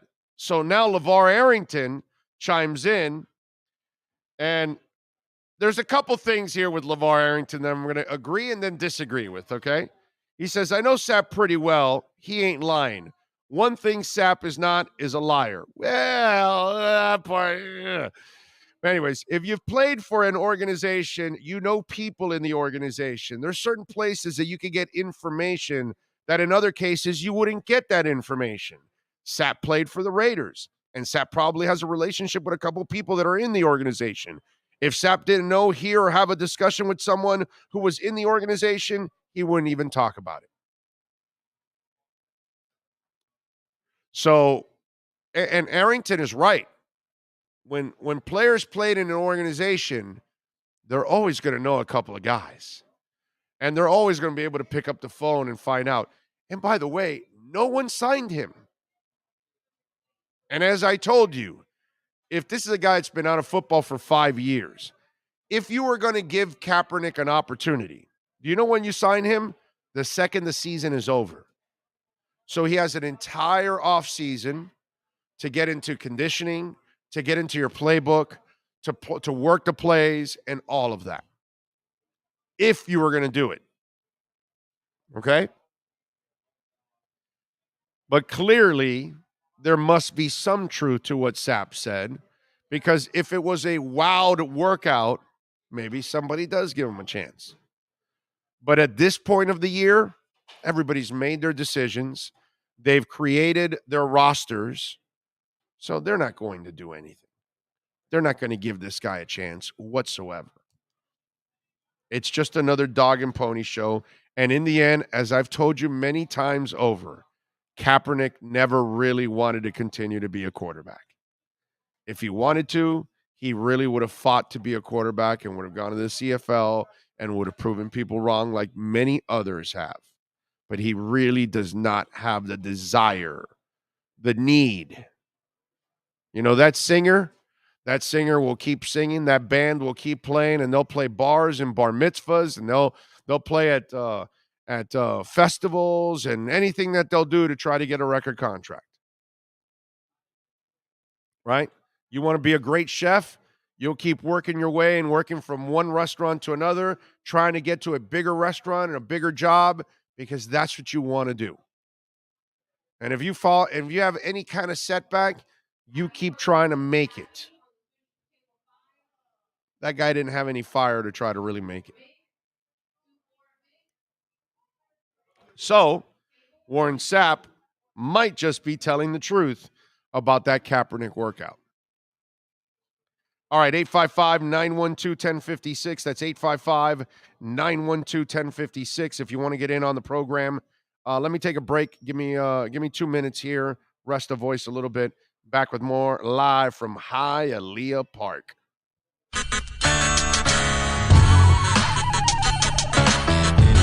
If you're a Miami sports fan, then there's only one store to go to, and that's Caneswear at Miami Fanwear in Davie. They're your one-stop shop for all your Inter Miami CF, Canes, Dolphins, Panthers, and Marlins merchandise. They have hats, t-shirts, game day jerseys, and so much more.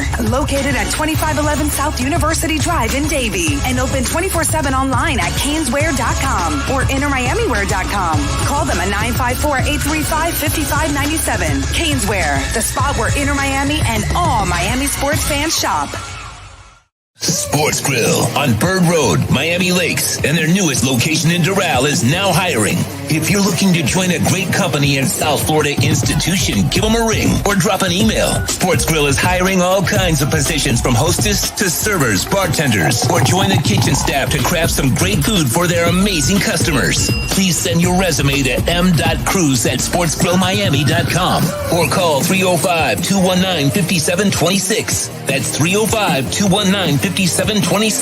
Sports Grill. Good food, good drink, good friends. Red Recover now offers a simple-to-use, professional-grade light therapy device designed to help your dog heal and live a healthier life. Red Recover emits red and infrared light therapy based on the same science that NASA developed, all in a soft, flexible housing pad powered by a convenient, rechargeable lithium-ion battery. Give your dog the same therapy that many veterinarians use today, but at a fraction of the cost. Pads are available in 3 sizes and come with attachment straps, clips, and an easy-to-use manual. Red Recover can help your dog with arthritic conditions, muscle soreness, intervertebral disc disease, ACL rehabilitation, performance, aging, and general health and happiness. You simply place the pad over the desired area and allow our proprietary Tri-Light therapeutic wrap to penetrate deep into the tissue where a number of healing parameters will be stimulated. When starting treatment, apply for 10 to 15 minutes daily and lessen the application time as needed for best results. Say yes to science and give your dog the care it deserves with Red Recover.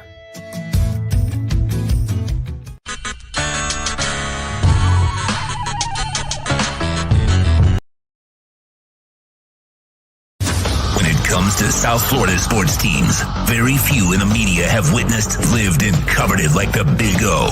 Let's start the program dedicated to your favorite South Florida teams with a passion that's unmatched. The Big O Radio Show is on. Here's the Big O. Giving me a couple minutes here. Got to rest the voice a little bit here as we keep it going here on the program. Live from Hialeah Park, baby. Come on out and join us. How you feeling, Sean? Feeling good? Feeling good? I'm feeling good. You got your girl, a smoke show. She's a Cuban-American. switching over from belts. to Laredo. wrestling. Laredo, yeah. Yep. Yeah, she signed yesterday. She's kind of cute too. It's all right. Right? So yeah. Got a new one there. She'll be it'll be interesting to see where they go with her. Okay. She's already getting the Triple H treatment and everything else, so apparently they're very high on her. So I would imagine she'll be a part of your next show. Maybe. She's got to break in first. You don't. It's You still got to. It's like talking draft picks. But you still got talking draft picks. But you got to show them the pictures of all of this. No. Kind of like like Cliff Kingsbury. You got to learn to be a facilitator of fun. The WWE or whatever it is, or AEW, the Root Beer League or whatever, they have some women that wrestle and they're happy to be smoking hot. So there's nothing wrong with that. By the way, speaking of smoking hot, Cliff Kingsbury, he's vacationing in Croatia with his Polish IG model wife, Veronica Bielik. And so Veronica was nice enough to post a couple of nice pictures from beautiful Croatia. And this is the life that Cliff Kingsbury lives with his, Polish model, Veronica Bielik. Can you show Veronica and let's facilitate here on her Instagram account, Veronica Bielik, which is Bielik. So Veronica was really nice on her Instagram channel to, tell the folks that she's having fun vacationing out there in Croatia. You see? And we, this is, by the way, click the next picture. The little arrow in the middle there. Hit that arrow there so they can see the second photo that Veronica, Cliff Kingsbury's young lady there, friend, wife, all that good stuff. She just wants to share and show you that she's hanging out. This is Cliff Kingsbury's life. Coaching a high-octane offense in the NFL, having a high-octane babe as his girl. And don't forget, Cliff Kingsbury's home now. Remember where Cliff Kingsbury does all of this? Hangs out with Veronica. Hangs out during the pandemic. This is Cliff Kingsbury's life. Let's show also now Cliff Kingsbury's home here as he's relaxing with Veronica.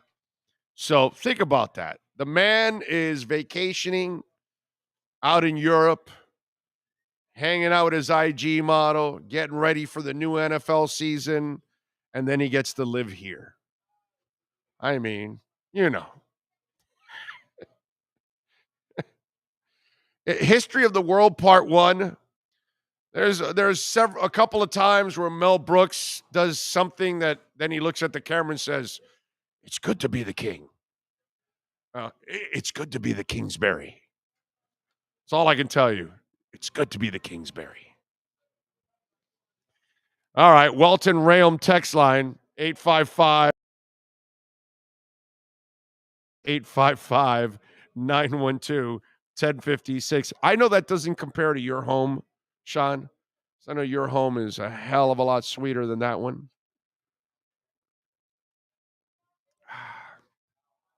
So whenever you diss Cliff Kingsbury, don't go too far, okay? He's doing pretty good. Even if he loses on the field, off the field, his life is just absolutely perfect, okay? That's all I can tell you. Cliff Kingsbury it's good to be the Kingsbury. It's good. Max Support says, I should have gotten a degree in NFL coaching. Now, that's a lucky dog damn hot wife, yeah? You think Veronica's a little bit hot? Big O, now that's what I call a vacation. Oh, man, are you telling me? A day in the life of a day in the life of Cliff Kingsbury. Not every NFL head coach, okay? I'm sorry. A day in the life of Cliff Kingsbury.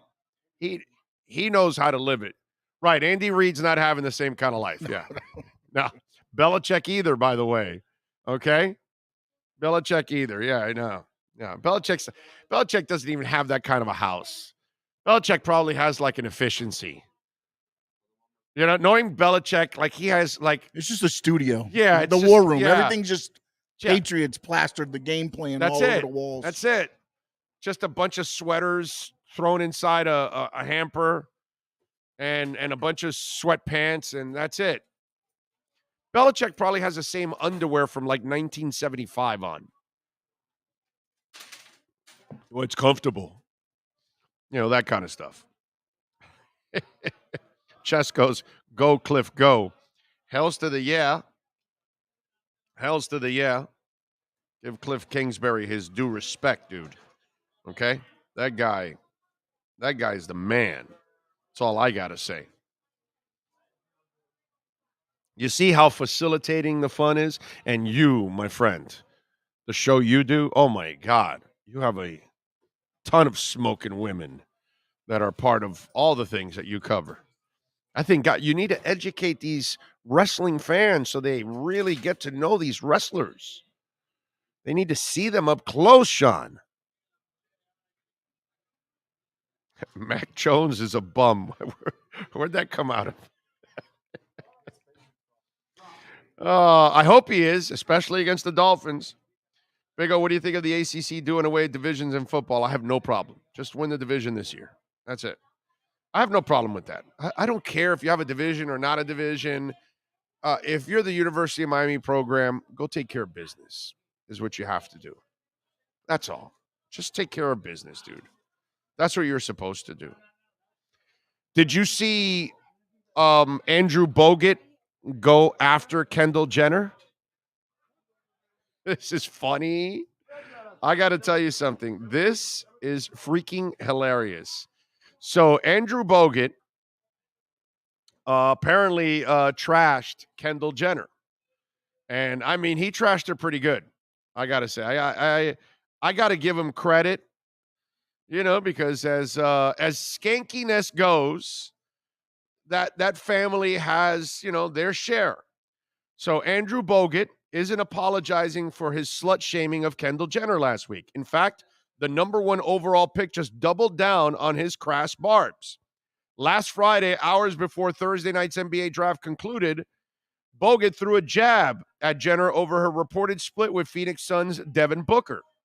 With the 2022 NBA draft completion yesterday, one big name that has yet to find a home, the 37-year-old former number one overall pick said on his Twitter page, which team will snap up Kendall Jenner? Solid talent, versatile, marks around the team, culture, plus habit of endless self-promotion. Doctors will need to do medical as body has been banged up. Many on social media found the remarks to be offensive, as clear digs as Jenner's past relationships with multiple NBA stars. Well, what do you expect?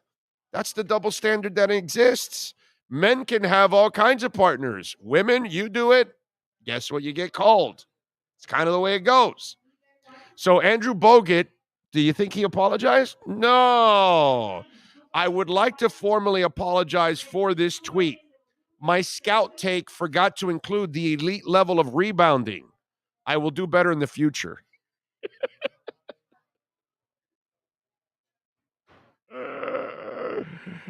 That is awesome. That is absolutely awesome. But I mean, if you're the Kardashians or the Jenners, that's all you do is you bounce around and, you know, next guy step into the drive-in. I mean, going to sleep with a Jenner or a Kardashian is like throwing a hot dog down a hallway, dude. I mean, give me a break. It is what it is. You know, if you don't want the reputation, then don't carry the reputation. It's kind of the way it goes. That's the double standard that exists. I'm sorry. Oh, and by the way, let me explain something to you. Most ladies, they don't look at it also with high regard. Let's just get it straight. Okay? So forget about it being a man thing. Even women will admit it. That's all. It's what you got to deal with. But I got to give Andrew Bogut a little love because it was funny. It was funny. He forgot to include the rebounding. It's very, very important. Well, Ili Nastasi, by the way, wrote a book, and he bragged that he slept with 2,500 women. Now he says that was exaggerated for the book. Yeah. Yep. Yep. I know for a fact that when Ira Winderman goes on the road, more than 2,500 women are waiting for him at every stop. It's amazing. Okay? What are you laughing at? Ira and Holt?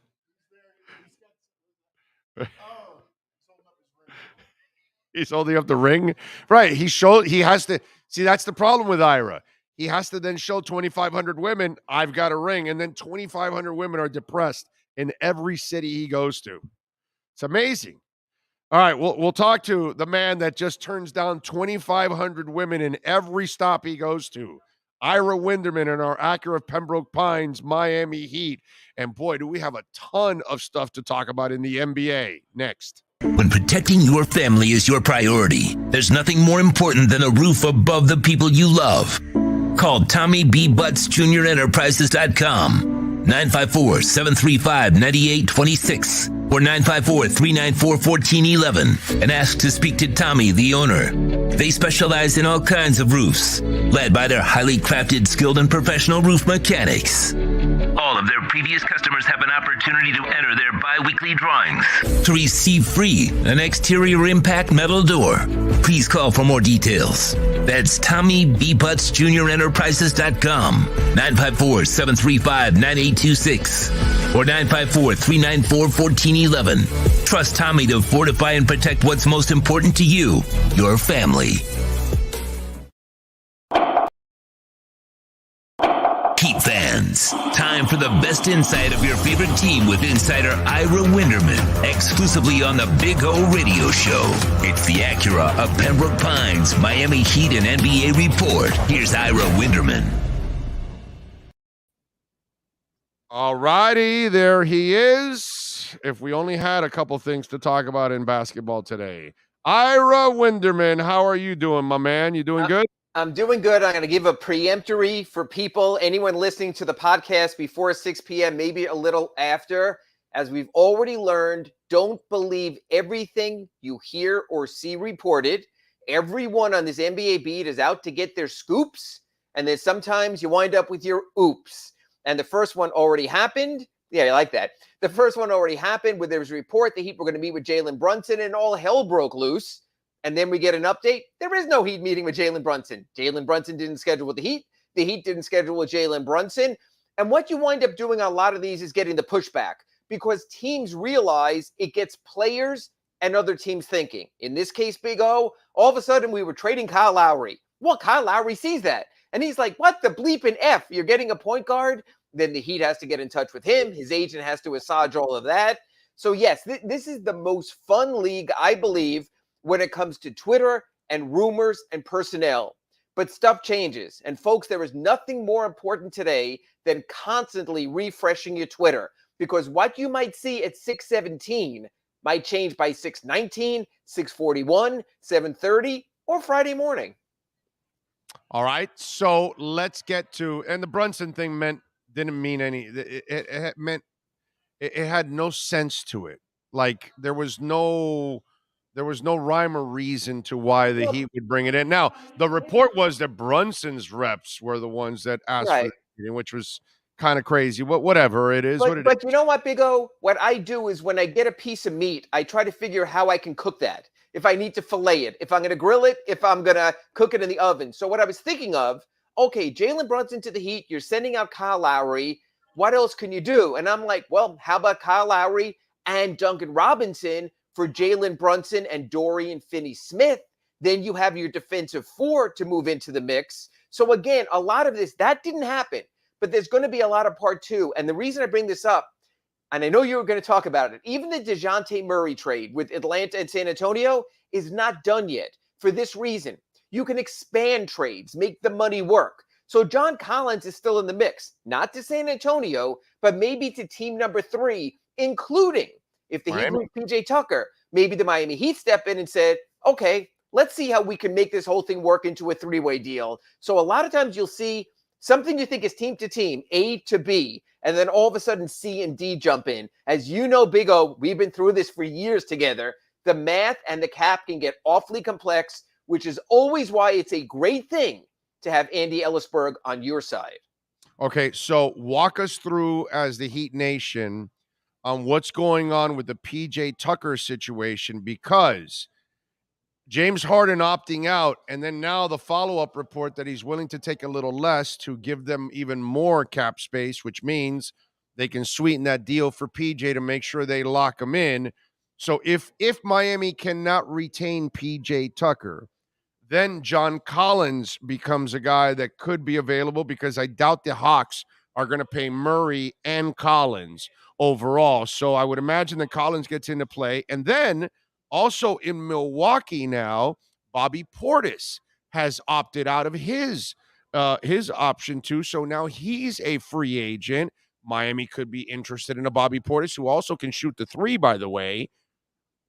So walk us through this whole dynamics of what is the priority. By the way, Jay Crowder is another one that is also being mentioned from Miami. Yes, I'm going to go backwards. So walk me through all these options. If we don't keep PJ Tucker, what is that other triangle of options for them? The people I have spoken to now said if PJ Tucker leaves, that put Jay Crowder number 1 on your list. Phoenix has a lot of contract stuff to deal with, including DeAndre Ayton or other moves with that. Jay Crowder's in the final year of a deal. They have a lot of good young players they're looking to play in those positions. So ironically, the 3rd year of the contract that the Heat would not sign Jay Crowder to because they thought they were getting Giannis could come full circle. That's where they put Duncan Robinson into play, possibly a 3-way deal. Send out Duncan's $18 million, bring in Jay Crowder's $10 million, wind up still in a good place against the hard cap. That's a strong possibility. I would put that as my number 1 option if PJ's lost. I'll walk you backwards. Okay. Bobby Portis was what you were going to see across the league. Guys who opt out simply to get a better deal. Bobby Portis is staying in Milwaukee. Big O, I would be shocked if he doesn't. I'm not saying it's not a good name for the Heat. It's a great name for the Heat. Yeah. But they're not going to go above the taxpayer mid-level. They don't have the wherewithal for that. So I see Bobby Portis saying, so many guys who opted out. James Harden opted out, he's staying. Bradley Beal opted out, he's staying. Bobby Portis opted out, he's staying. You see this all over the place. They're just trying to get long-term deals. So I think Bobby Portis is there. What James Harden did, this notion that James Harden is giving money back, these guys don't give a plug nickel back. What he's doing is, and don't listen to Nickelback either, and what he's doing is he's taking the money on the back end. He's getting years. So yes, James Harden, he's a saint. He's giving up $10 million a year. No, he's not. He's giving up cap space here early. Yes, he's giving up more cap space here. And when he's 52 years old and still playing for Daryl Morey in Philly, he'll get his Udonis-like money back on the back end. What that does is put Philadelphia below the luxury tax threshold, allows them to pay PJ Tucker the $10.5 million taxpayer, non-taxpayer mid-level. This is how insane this world is and how much ego has to do with it. PJ Tucker, when this whole process started, said, I want me a $10 million contract. And you and I talked about this on our Acura Pembroke Pines report on Monday. We spoke about it with Clay Ferraro and our Sloman's Home Security Inside the Paint on Tuesday. The Heat can craft a package almost identical, starting with PJ Tucker's non-bird $8.6 million exception that the 76ers can with the $10.5 million mid-level exception. No income tax, state income tax in Florida, a nominal state income tax in Pennsylvania. But PJ simply wants to see his salary listed as $10 million plus. PJ Tucker wants to be listed as a $10 million player. So I have sat here in Winderman Casa, slamming my head against the wall, Doesn't he get it? He's in a good situation. It won't snow here in February, and he'll wind up with almost the exact same amount of dollars. In fact, with an opt-out in the third year, for full bird rights, he could wind up with more than $10 million a year. And all he's doing is sitting there with his PJ Tucker-like smile going, nah, I want a contract that starts at $10 million. And the Heat can't do it. And it's freaking infuriating. It's an ego thing. PJ Tucker wants to step on the court for opening day in October for his team and puff his chest out and go, I'm a $10 million player, because God forbid he's listed as a $8.3 million player. Life wouldn't be the same. I don't know. And this is where the Heat are. The Heat are throwing their hands in the air. They had to get permission from Mickey Arison just to go 3 years out to when PJ Tucker will be 40 years old. They did it. They said, PJ, we went to our owner. He greenlighted this. 3 years, fully guaranteed $27 million to a 37-year-old power forward. We're the best, aren't we, PJ? And PJ said, yeah, I want $10 million a year to start. Big O, I don't know. It's like someone telling you they want $1 and you telling them, here's 4 quarters, and them going, no, I want $1. And you're like, ugh. I don't know. All right, so we talked a little bit about this at the beginning of the show, the DeJounte Murray deal, and I threw this out there. So Tyler and 2 first-rounders wouldn't have been able to get that done, or is it because what you told me last night, they're more into clearing cap space and acquiring picks than anything else? They want to move their cap back. So you bring in a player like Tyler, boom, you have to give him the massive extension. You wind up capped. They're playing for this French big man, number 1, who's seen as, and this is ironic, Big O, the next David Robinson and the next Tim Duncan. That's what the Spurs do. They build around a talented, skilled big man. They're going all in on the number 1 pick from the player internationally ranked as the number 1 draft prospect next year. As you know, even the worst record in the league only gives you a 14% chance, but you build up a few more first-round picks. Maybe you trade 2-3 of them for another lottery pick. You enhance your chances. That's where they're going. But I hear they have 11 first-rounders over the next 7 years. Yeah, they basically have turned into the Thunder. They've taken the Thunder approach. It seems like if you play in the Southwest, that's what you do. So I understand that. But Big O, I want to walk back our text string from last night. I'm not so sure the Heat were willing to give up Tyler Hero for DeJounte Murray. Now, you might go to me, wait a minute, Ira. DeJounte Murray's already an NBA All-Star. He is a number 1 kick-butt defender, but he can't shoot. And the Heat like shooters, and the Heat need scorers, and the Heat know they can get defenders because they always have gotten perimeter defenders. But Tyler Hero is a special player with a special skill set on a team that has long struggled to create offense. Right. So I think the Heat are looking more at Tyler Hero's regular season, at his possibilities. So basically, let's throw the draft choices aside. If Butler was a dynamic shooter, then you can bring Murray in. Yes. But because you have 2 guys that are probably – he's a younger version of Butler that he's probably going to need to attack the rim more, even though he did shoot 36% 3 years ago from three-point range. Then he went 31 and 32 the last 2 years. Then teams start defending you when they see you can do something. So I think that's what it comes down to. Look, it was a fantastic name for the right price. I agree. I think Atlanta got a steal, although you don't see teams give up unprotected first-round picks. That all of a sudden, this reminds me back to what they're not going to be in the lottery. They're going to be good enough. Joe Dumars thought that 1 year, and he wound up giving a first-round pick in a trade with the Grizzlies at a time. I mean, if injuries can do it, but I mean, if they're healthy, Atlanta should be a decent. But it just takes one bad season among the 2 when they gave their unprotected first-round picks. That's a currency you very rarely see traded. Even Boston, when they made their trade for Derek White, made it number 1 protected. Number 2, you can have it. But number 1, but Ira, you're not giving up anything. Gallinari is nothing but he's a buyout. He's a buyout who could wind up with so you're getting a guy that averages 21, 8 rebounds, 9 assists, and 2 steals. Yeah, you have to give him up unprotected. You have to, because they've got to hope that one of them ends up being a high pick. Right. Or really, and what you're doing is making sure that your team is really bad this year. If you traded for Tyler Hero, you might be less really bad. It's the bizarre world, and I've always felt this way. If a team is going to flat out come out and say, we're not playing to win, you damn well better discount your tickets. What other product says, hey, we're releasing this movie this weekend in the fourplex, and the movie sucks. Now full price. Only in the NBA, NFL doesn't tank to this degree. During a season, an NFL team will start to tank when they realize it's going in that direction. Only in the NBA, I think of any sport, does a team from the start saying, man, are we going to be bad this year? And the Spurs will be.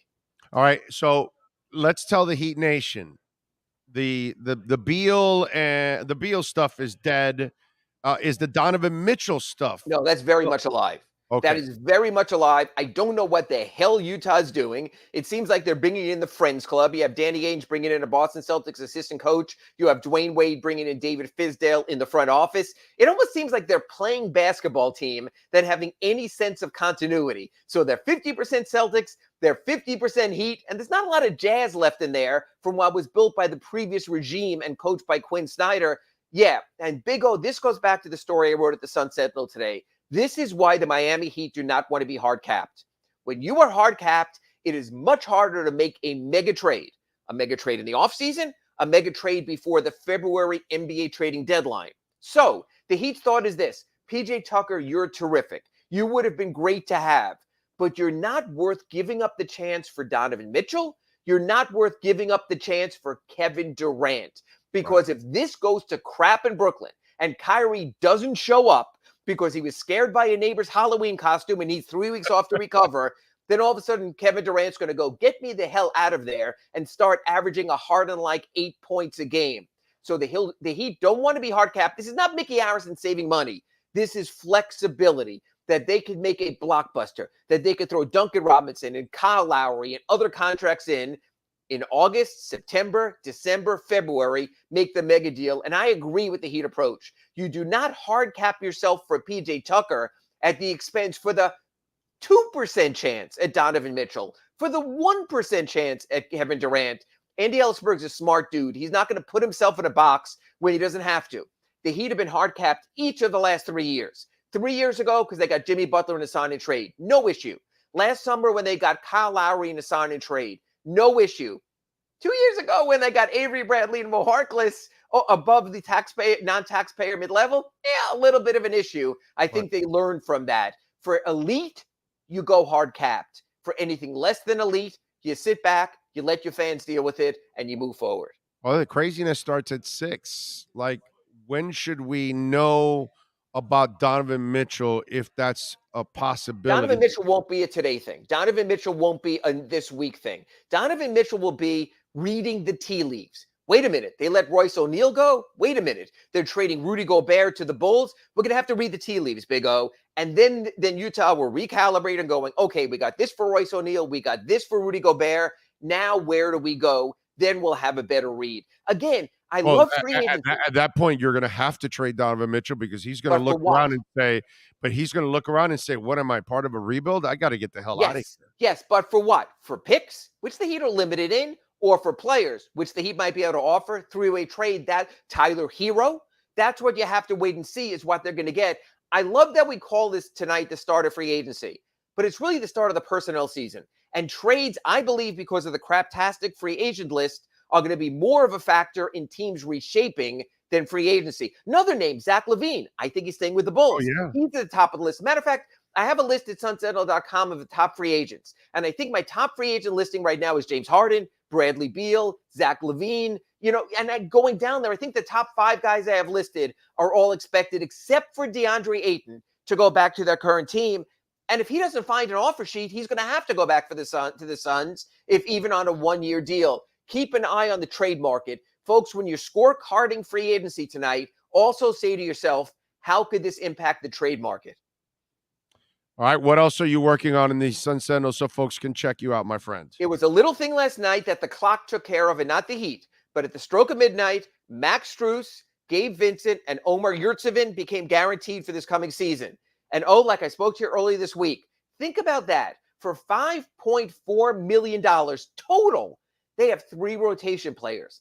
And that eases the Duncan Robinson contract. And that eases some of the other bad math. That is genius. That is genius. You cannot spend $5.4 million better. You know those things you get on Twitter? Pick someone from column A, column B, and column C that doesn't cost more than $5 in fantasy. You can't add 3 players together more than Max Strus starter, Gabe Vincent playoff starter, Omar Yurtseven, emerging player, likely rotation player for $5.4 million. Wrote about it at sunsentinel.com to start my Heat notebook. But again, whenever people lament to the Big O and go on the chat board here, the Heat missed that, the Heat didn't do that, keep in mind what the Heat have done with their development program. It really has been remarkable. And the cost efficiency of that has allowed for the missteps every now and then. Yeah, no doubt about it. They've done an awesome job of being able to unearth talent. That's why I'm actually intrigued next week, the summer league, just to go see Absolutely. some of the new guys and go, what? Who the And hell some is of the that old guy? guys. Keep an eye on Marcus Garrett. I spoke to Malik Allen yesterday, and they are really encouraged by Marcus Garrett coming back from his wrist injury. He was under contract at the start of last season. Matter of fact, let's see if you remember. 10 straight shows, I talked about Marcus Garrett and compared him to a former Heat player. 2 of them. Which 2 players did I compare him to? Well, I know that when we were talking about Marcus Garrett, the Caleb Martin thing was also going on, that we were talking about guys that can help out the Heat. But especially 2 dogged on-ball defenders. Yeah, Briante, Briante Weber. Yeah, and the kid from the Clippers, Beverly. Patrick Beverly. And if you can get a dogged on-ball defender like that, there's always a place for that in your rotation. And a matter of fact, Big O, we're going to talk about this around in Vegas. I think the Heat have so many young, intriguing possibilities, maybe even Haywood Highsmith. You and I will have to debate again, and I know it's hard for Heat Nation, the Udonis Haslem roster spot. Do you give UD the spot over a Highsmith? Do you give him the spot over Marcus Garrett? Do you give him the spot over an Orlando Robinson? Summer League will tell, but I think the Heat, for all their win now stuff, are going to have a really nice developmental program. I'm with you there. Follow him on Twitter at Ira Heatbeat. Catch his work there at the Sun Sentinel. And then you can catch him next week in Vegas and right here on this platform. Ira, have a fantastic weekend, my friend. We will catch up next week. No 2,500 women for me. Thank you, Big O. You got it. Later. So Ili Nastasi beat out Ira Winderman is what he's saying. All right, there you go. That's our Acura Pembroke Pines Miami Heat report.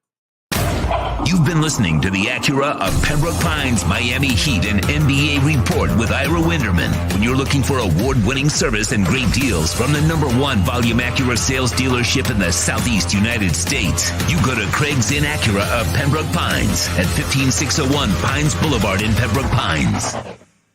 Right, and don't forget, folks, myedgedrink.com, the finest energy drink on the planet. myedgedrink.com. Go to the website, use my code Big O, and you will get 10% off your shipping wherever you're at in the country.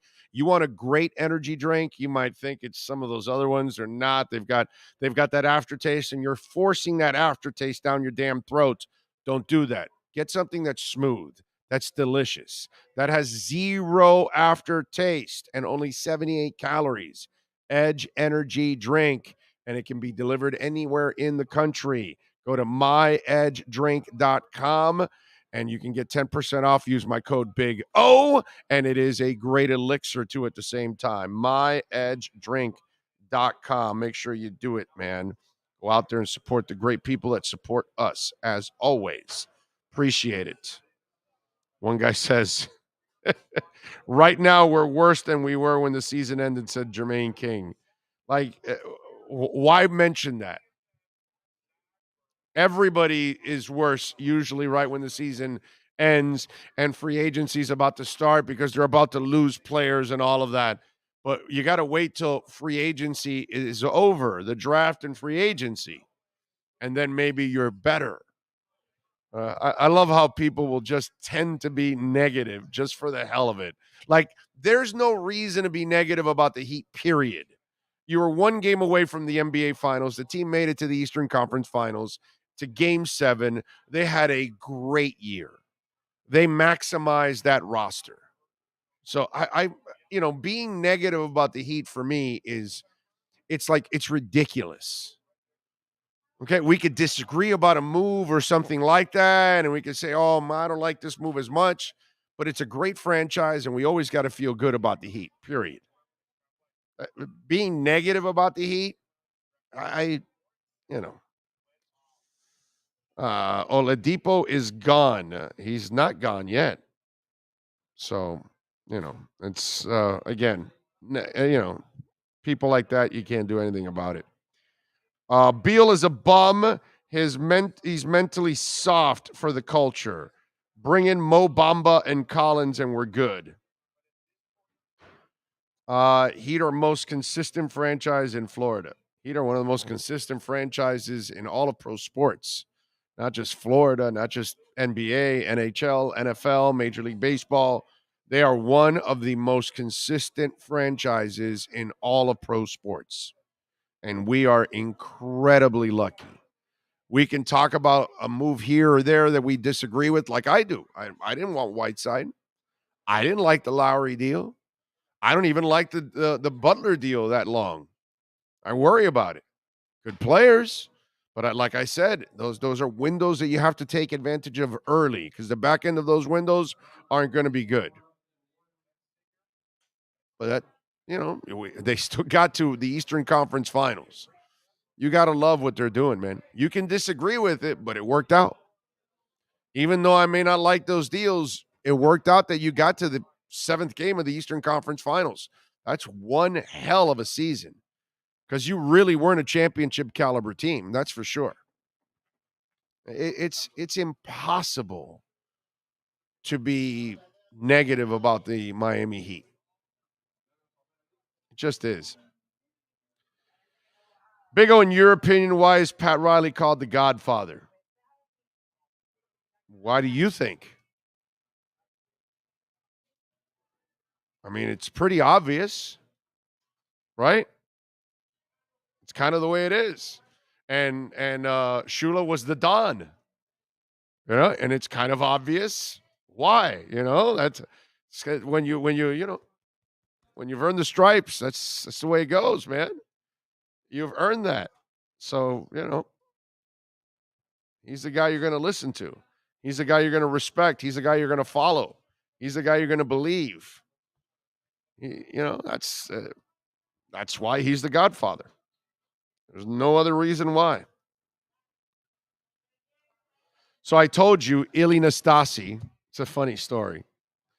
So Ilie Nastase was a famous tennis player back in the 70s. And he wrote a book recently and detailing how many women he had slept with. And in the book, it claimed 2,500. Ilie Nastase may not be a household name, says the article, but he is a very successful tennis player, mostly in the 70s. He won the U.S. Open in 72, the French Open the following year, and he took home a total of 64 singles titles to go along with 45 doubles titles. So he had a hell of a career. Ilie was known as an original tennis playboy, as he claimed his autobiography that he had slept with over 2,500 women, sometimes even 2 at a time. So he says 2,500 women. No, it wasn't that many. It was exaggerated for my autobiography. They wanted a big number to make it sell better. He continued with, 300, 400. Where is it here? Damn it. I just lost it after a refresh. 300, 400. I never added them up. It didn't feel right. Then he goes on to say, when commenting on threesomes, the tennis admitted that he indulged. He said, oh, yes, I didn't make it to 3. He told the publication, unfortunately, my maximum was 2. I usually like to play one-on-one, but if that situation should happen, you don't want to turn it down. Maybe I'm crazy, but I'm not stupid. He was once named the number 6 on the Living Sex Legends by Maxim, and with good reason. There you go, Ilie Nastase. And I bet the number was higher than 300 or 400. When you think about his career and how long a season is, he's probably sleeping with more than 300 or 400. You know what I'm saying? 2,500. It's kind of like the whole Wilt Chamberlain thing. What was it, 10,000 or something? My Lord, he had a conga line bigger than Gloria Estefan made here in Miami. 2,500. And the threesome too, huh? That is the pinnacle for most men. Riley's nickname is the Godfather. It's because of his appearance. He furthered his image by guaranteeing a championship. Not only guaranteeing a championship, he went to Dallas and said, I only packed one suit. So I'm going back with a championship, and he was right. He was right. Too many women, too many problems. LOL. Well, in that world, it is what it is. I was actually watching a biography of Tom Jones with my wife the other night, and talk about a guy that probably could have made the longest conga line in the world, which he probably did. I know he's been married forever, but even his wife said his performances on stage, I know, were probably extended at times. So she because she stayed behind the spotlight and stayed at home a lot and all that kind of stuff. And talk about a guy that, probably had him lined up to hell. That was Tom Jones. So the Eli Nastasi thing was kind of funny. What else do we have available? So Jay Crowder could be available to the Miami Heat. Bobby Portis could be available to the Miami Heat. So if they lose PJ Tucker, there are options out there that Miami can go after. And you heard Ira, he thinks Jay Crowder is one of the top options that they could probably grab and bring back. And I wouldn't mind bringing Crowder back. Bobby Portis wouldn't be bad, but he thinks Bobby Portis opted out to opt back in and get a better contract from Milwaukee. And then, of course, John Collins. So what's going to happen with John Collins? John Collins would be a hell of an upgrade. I would love to add John Collins to this team. What a shame that San Antonio's agenda is not one to take in salary, because I would have traded Tyler in a heartbeat for that kid, but that's all right. Because I think he could have learned to become a better shooter here overall. I think they would have made him a better shooter. I think they would have got him closer into the high 30s, and that would have made his life a little bit easier. So there are options starting at 6:00. We'll see what happens. Miles Bridges will not be one of those options, obviously, after being arrested for domestic violence. I don't think that that's going to be an option. All right. You know what's an option right now for us? The KSDT Sports Business Report.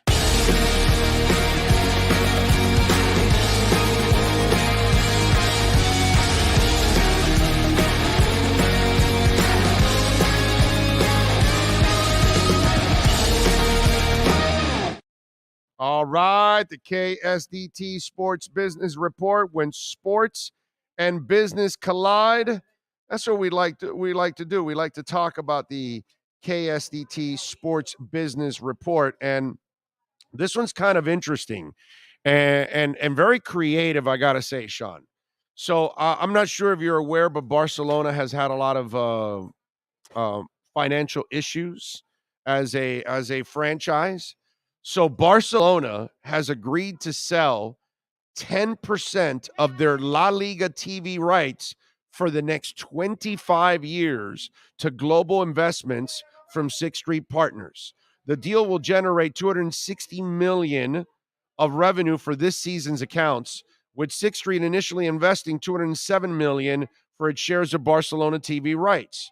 Barcelona members agreed that the EGM on June 16th to sell 25% of their La Liga rights to more than one investor. The members also agreed to sell 49.9% of the Barca licensing and merchandising arm of the club in order to raise capital to balance the books for the 2021 season. They hope to make $600 million from both arrangements in order to turn a profit and allow them to make Barca a competitive team.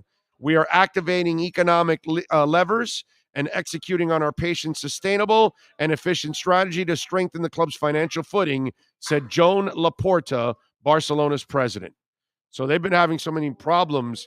That is so creative that they get their broadcast rights and get a percentage of those rights and sell that percentage. Because obviously, as you all know, the broadcasting rights to a Barcelona football team, that's expensive.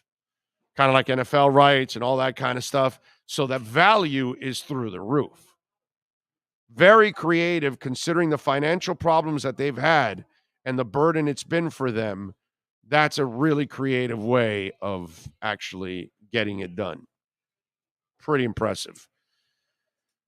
That is your KSDT CPA Sports Business Report. This has been the KSDT Sports Business Report. KSDT CPA is one of South Florida's largest and one of the country's fastest growing accounting firms. KSDT is recognized by Forbes as one of the top tax and accounting firms for 2022. KSDT CPA is a full service firm that also excels in crypto. Visit online at ksdtcpa.com or call 305-670-3370. I want to tell you about Sloman's. Remember, we are giving away a free doorbell camera right now to our first 40 Big O listeners. Go 1-800-ALARM-ME. That's 1-800-ALARM-ME. Protect your home the way Sean does, the way I do. Get a little alarmo in your life. We're in 14 different states. Call Sloman's at 1-800-ALARM-ME. And that free doorbell camera connects directly to your smartphone. And when you use our central station low-cost monitoring, folks, we're going to take care of you. You're going to love it. So make sure you call the great people at Sloman's, because when you do that, we're going to give you a LED touchscreen pad, a motion detector, 3-arm doors, and a backup battery. Tell them that Big O sent you. They will take care of you. 1-800-ALARM-ME. Get your free doorbell camera to make your life easy. Give me 2 minutes. And David Dwork joins us to talk a little hockey next.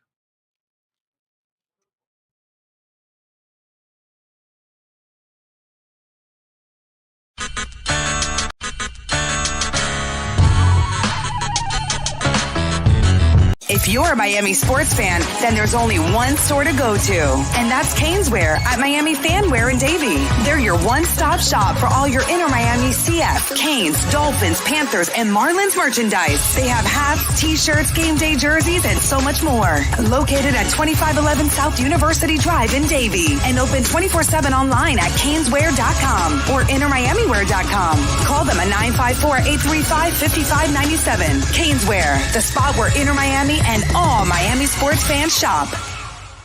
Sports Grill on Bird Road, Miami Lakes, and their newest location in Doral is now hiring. If you're looking to join a great company and South Florida institution, give them a ring or drop an email. Sports Grill is hiring all kinds of positions from hostess to servers, bartenders, or join the kitchen staff to craft some great food for their amazing customers. Please send your resume to m.cruz@sportsgrillmiami.com or call 305-219-5726. That's 305-219-5726. Sports Grill. Good food, good drink, good friends. Red Recover now offers a simple-to-use, professional-grade light therapy device designed to help your dog heal and live a healthier life. Red Recover emits red and infrared light therapy based on the same science that NASA developed, all in a soft, flexible housing pad powered by a convenient, rechargeable lithium-ion battery. Give your dog the same therapy that many veterinarians use today, but at a fraction of the cost. Pads are available in 3 sizes and come with attachment straps, clips, and an easy-to-use manual. Red Recover can help your dog with arthritic conditions, muscle soreness, intervertebral disc disease, ACL rehabilitation, performance, aging, and general health and happiness. You simply place the pad over the desired area and allow our proprietary Tri-Light therapeutic wrap to penetrate deep into the tissue, where a number of healing parameters will be stimulated. When starting treatment, apply for 10 to 15 minutes daily and lessen the application time as needed for best results. Say yes to science and give your dog the care it deserves with Red Recover. Welton Rayom has more than 62 years of litigation experience handling insurance disputes. They're committed to resolving even the toughest insurance claims quickly. Call them for a free consultation. 954-966-4646. At Welton Rayom, they don't get paid unless you win. Property damage claims to your home, business, or condo as a result of a hurricane. Welton Rayom can help. Water, mold, fire, smoke damage, Welton Rayom can help. Call 954-966-4646.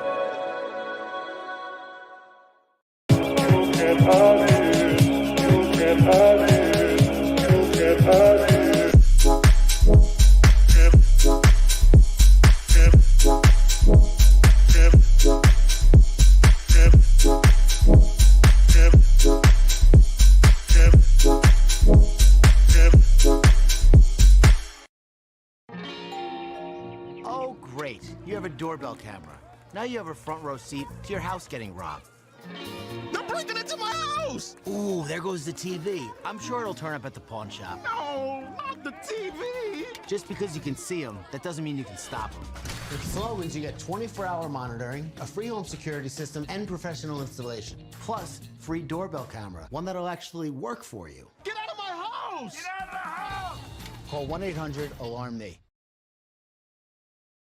Why is it that you get locked out in the worst moments of your life? Where are my car keys? Man, I can't find my house keys. In those frustrating moments, you need a locksmith you can count on. A. Lenny Locksmiths in South Florida, from Miami to Port St. Lucie. In Central Florida, A. Lenny locks it down in Orlando and Tampa Bay. Lockouts or lock changes for home or business. Car key replacements and programming all model cars. 24-hour service. Call them at 855-869-5625. Go to the website at alennylocksmith.com. Time for the Lockdown segment with Florida Panthers insider David Dwork. This lockdown is brought to you by A. Lenny Locksmith Services. Count on them 24 hours a day. Go to the website at alennylocksmith.com. Here's WPLG Local 10 insider David Dwork. Hey, there we go. We just were talking with Steve Calabro here, the GM of Hialeah Park. He told me about some nice things that they're doing here. And something really nice for the employees. I can't talk about it, but it was really, really cool, and always good to meet with Steve out here at Hialeah Park. Now we're going to talk a little Okie with my man David Dwork. How you feeling, baby? How you feeling? You feeling good? Always, man. Life is a gift, right? Life is a blessing. Yes, it is. Yes, it is. We are awaiting at 6:00 now. The NBA moratorium will be starting. So the craziness starts. Walk us through in hockey the dates, the times. When does the craziness start, and how active do you expect the Panthers to be? I mean, the big date, really, the draft is coming up next week, the 7th and 8th in Montreal. The big day is July 13th. That's when the new league year begins. That's when teams can start signing new players. That's the date that will, that's basically, the NBA day that you're counting down to right now. In terms of the Panthers, I think Bill Zito, look, he's got to figure out first how hard he's going to go to keep the UFAs that are leaving. Like, how hard does he want to go after Mason Marchment? How hard does he want to go after Claude Giroux? Does he want to try to retain Giroux and Ben Sherratt, who he gave up a lot for to bring in at the trade deadline last year? That would be a disaster if they leave after what you've given up to them, right? He's done in the past, guys that he's spent big to acquire. When you think of like Sam Bennett, you think of Brendan Montour, the first trade deadline, he brought them in and he retained them. And, it's worked out well. So I would think that he would like to retain Giroux or Sherratt. Probably wouldn't be able to do both, even with the little bit of cap relief that they're going to get from the unfortunate injury to Anthony Duclair, that he's probably going to be going on long-term IR, which would give them another $3 million in cap space to work with. So you answered that question already. Okay. Because I was going to ask about that. No. So, I mean, that might, it sucks what happens to Duke coming off a career year. I think he had like 31 goals, 56 points were both career numbers for him. But he's, we don't know for sure the severity of the injury, but generally with Achilles injuries, 6 to 8 months, I think, is a realistic timeline because it's such a big one anyway. 6 to 8 months from now, it's still just February. Hockey season doesn't end. Regular season doesn't end until May. So it's not like he's out for the season. Hopefully not. We don't know for sure, but I would think, hopefully he'll come back, but at least give Zito an opportunity to move a little bit more around with some cash. You know what they're going to do with Duclair? They're not going to bring him back until the playoffs. Yeah, I know. Everybody keeps saying they're going to Kucherov. They're going to do what Tampa did. Of course they're going to do that. They have to do that. Ekblad could have played sooner, and he didn't either. I think it's a product of the situation. I think with Ekblad, you had, basically you were locked up for your playoff spot. You were competing for a President's Trophy, which, you're not going to bring him back for that. I think if they had needed wins, perhaps we would have seen things happen a little differently. I don't know for sure. They were in a situation where it didn't matter. We don't know what the situation is going to be in February, March. We assume that with this roster, that the new head coach is going to be able to take this roster and get them into a secure playoff spot by that time, that they should be one of the best teams in the league. If they're not, that's a whole nother shit show that you're gonna have to worry about, because then you really need to explore not just Duclair, but the trade deadline that'll be coming up at the time. This is a team that I think for the first time in a long, long time, maybe ever, Orlando, we're going into the season thinking this Panthers team needs to be one of the top 2 or 3 teams in the league. That would justify what I see on paper, what this roster is. They went out, they got their handpicked head coach now. I think that the expectations have never been bigger. What that means for the roster, we're going to have to wait and see. But as we were just kind of touching on, I'm really curious how hard they're going to go after the guys that they spent so much to bring in at the trade deadline last year, especially considering Giroux wants to stay. I mean, there's interest on both sides. It's just, this is a guy who could get big money if he goes UFA. Teams will throw money at him more than the Panthers would offer him. So how bad does he want to chase the cup at 34 years old? Right. Yeah. And the problem is in this league, it's a hard cap number too. Yeah. Right. There's no luxury tax you can pay and go over and all that kind of stuff. It's a hard cap number. So it becomes a real problem for the Panthers where they're at right now. It's almost like you got to I almost feel like at times it's going to be hard for them to come back with a better team than they were last year. It's almost like if you don't improve from within, then it's going to be, maybe a lesser year than you had last year almost. I almost feel that way because of the cap limitations. No, you're not wrong. They're going to need, if they want to sustain as a great team for the next several years, they're going to need Anton Lundell to take that next step. They're going to need Spencer Knight eventually to be that next guy, because these are guys that they're going to be, they're still on their ELCs, their entry-level contracts now. That'll expire after next season for Knight and Lundell the year after. Then, you can still get guys like that relatively cheap because they're still going to be in their early 20s. And that's when, they sign their bridge deals before the big deal is generally how it goes in the NHL. But you need that, because if they've got so many guys that are locked up, they've got Barkov to this big deal. They've got Bob for another 4 years, probably, unless, Zito can Zito his way into another GM's brain and just, inception somehow the idea of acquiring Sergei Bobrovsky and his contract being a good idea. Zito's got skills. So, who knows what he can pull off, but you're absolutely right.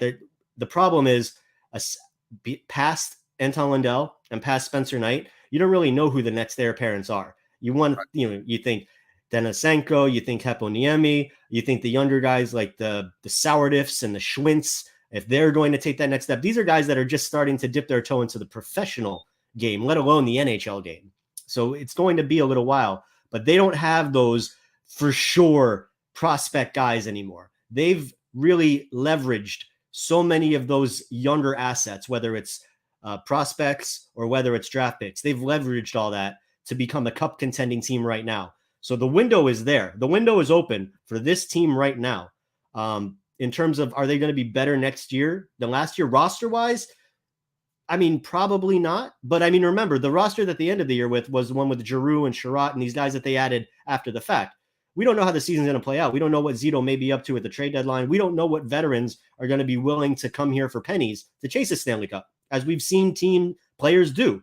They'll go to the best teams that they think they have a chance to win, and they'll say, you know what? I've made my money. Let me chase a cup here. I mean, by being knocked out in the second round, I don't know if you're the team that's convincing people that you're a cup titleist.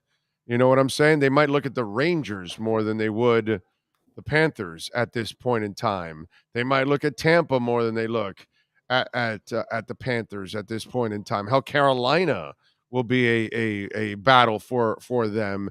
That might be another sexy destination for some hockey players. So then my dream has been crushed, is kind of what I've been coming to the last couple of days to a week, that I told you that I still think you need a Batman or Robin to Barkov, and you're going to have to trade Huberdeau to probably go get that guy.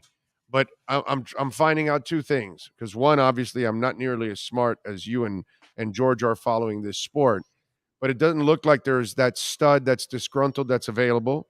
And two, fiscally, it just doesn't look like it's going to be possible, because you're going to have to give Hubie anyways more money as it is. And whoever you're going to trade for Hubie, you're going to have to give them a lot of money because he's going to be a stud. So I almost have a feeling that want, that need for that extra star on this team is not going to happen at all for the Panthers this offseason. No, this offseason I wouldn't, because I think the priority is to sign Jonathan Huberdeau to that long-term deal. I think they feel that they have their Batman and Robin in Barkov and Huberdeau. Wish I agreed. You can't fault them. I mean, these are guys that have turned into franchise players. They've fulfilled their draft stock. Now you can't. I get it. Like you want a Connor McDavid, you want a Sidney Crosby. You got to show me in the playoffs the franchise thing, man. You're a really, really good player, but I'll go with Barkov. But a franchise guy is a guy that leads your team and comes through in these key moments and big moments and stuff. And when I watch the two guys that Tampa has in our state right here, they're not wired the same way as those guys. They're not wired like Kucherov and Stamkos, man. They're not. Not even Barkov is wired like those guys. Well, those guys have walked the path to get to where they are. Like they've gone through the gauntlet. They went through playoff heartbreak multiple times before they went on this run the last few years. And remember, the year before they started this run was the year that they won the President's Trophy and got swept out of the first round. And it was the same coach. It was Kucherov. It was Stamkos. It was Hedman. It was Vasilevsky. Same exact guys. Same exact questions. And I'm not saying that the Panthers are the Lightning or anything like that. I'm just saying in terms of the view of these guys, they're looking at them like they can be there. They, with the experience that they're getting right now, they're viewing them that they can be those guys, that they can be playoff performers. We have not seen it yet, but these guys are still in their mid-20s. They're entering their prime years now. It's not like their window's closing either. I'm a little tired of the whole we're waiting and they're building and they're learning. You're not wrong. Like I get the frustration. They've been here, what, 7 years already, right? Yeah, 2013. I think Barkov was drafted. Huberdeau, I think the year before, but I think 7 years. No, it's 8 or 9. Closer to 10. Yeah, it's my God, bro. But they were teenagers at that time. And again, I'm just playing devil's advocate here. But most of these sumbitches show that when they're in their early 20s. I don't care if you're Matthews or I don't care if you're McDavid. I don't care if you're Sidney Crosby or if you're Wayne Gretzky or whoever the hell you are. When you're 23, you're already showing me you're an absolute badass, and that you will not be denied. That's not these guys. And no, you're asking these guys to be the best of the best. I mean, that's a really high bar. Well, then I kind of need somebody to get to Patrick Kane's level, bro. I need it. I need somebody. I need one of those two guys to be one of those kind of guys. I'm not asking both of them to be it, but I am asking that one of them has to be a son of a bitch. I think I need him to be that guy that will not be denied, that is driven. I need him to be Jimmy Butler, bro. I need the best chance you have of them becoming that guy is getting pissed about what's happened the last couple of years. To go through the experience and say, oh, look, we have a good team now. We've been on this crappy team for the majority of my career. Now we're good. Now we're one of the best teams, and we still can't get over the hump. He has a goober type character, bro. He's oh golly gee whiz. I mean, he's probably he still wants to win. He still doesn't want to go out there and be embarrassed on the ice and lose. Like he still puts his blood, sweat, and tears into it. Just because he's kind of a ho-hum nice guy off the ice. I'm just saying I'm not closing the door on them becoming nice guy on the ice too. He's a ho-hum nice guy on the ice too. I'm sorry. I don't see that dog in him. I love his talent. His talent is unfreaking deniable. You know what I mean? So I wouldn't want to get rid of Barkov ever, but I kind of think you got to part ways with Huberdeau and get that guy. But I'm just coming to the realization that it doesn't seem like the money's there, and I'm not smart enough, but it seems like from everything I read from you guys and reading some of the national stuff, there really isn't like that disgruntled star available that they can go out and get on some shitty team or something that they're willing to part ways because they're not going anywhere. There just I don't think there's a step up on Huberdeau that's available that you could conceivably bring out like that. I think perhaps you're undervaluing him a little bit based on, but that's your, your opinion, which you're absolutely entitled to. The hockey view of a guy like Huberdeau, he's one of the top right now. He's universally viewed. The value on these guys isn't diminishing because of the playoff failures. Not yet. They're too young. They haven't had enough opportunities to be branded like playoff failure type guys. Okay. They're just getting started. All right. I mean, I hope so, man. I hope so. We'll see what ends up happening. At least they're going to get opportunities. What they do with them is that'll be the test. That's where you're going to find out if you're right or wrong. But they're going to get those opportunities, and they're going to get them here in Florida. If they don't, it's monstrumental. This team needs to be a playoff team for the next several years. That's how they're built. That's what they should be. And they're going to get their chances to show that they can be the champions that they believe they are. They're going to get playoff opportunities to step up. And I think, my opinion, based on the way that they just kind of fell flat this year, particularly on a team that had such big expectations, for your leaders to come up empty in the biggest games, like that should fuel both of them, regardless of who they are. They're competitors. All right, so if they don't respond in the next playoffs, then you're on my side of the fence then. If they don't respond in the next playoff, then I will be pretty disappointed. I'll be thinking maybe Orlando's right about these guys. Oh, maybe. Come on. I got to give myself a little room to breathe, bro. All right. What do you think about Paul Maurice since you weren't with us last week? I like Paul Maurice as a person. I like who he is as a coach. I think it's a good fit in that he's kind of he's the kind of guy that, like, if you're an ego player, if you're a me player, you're not going to get along with him. He's the kind of guy that's going to rally the troops. He's going to be honest with you. He's going to give you his assessment. He's going to roll with his best guys. And I just think this is a Panthers team right now that's very work-driven.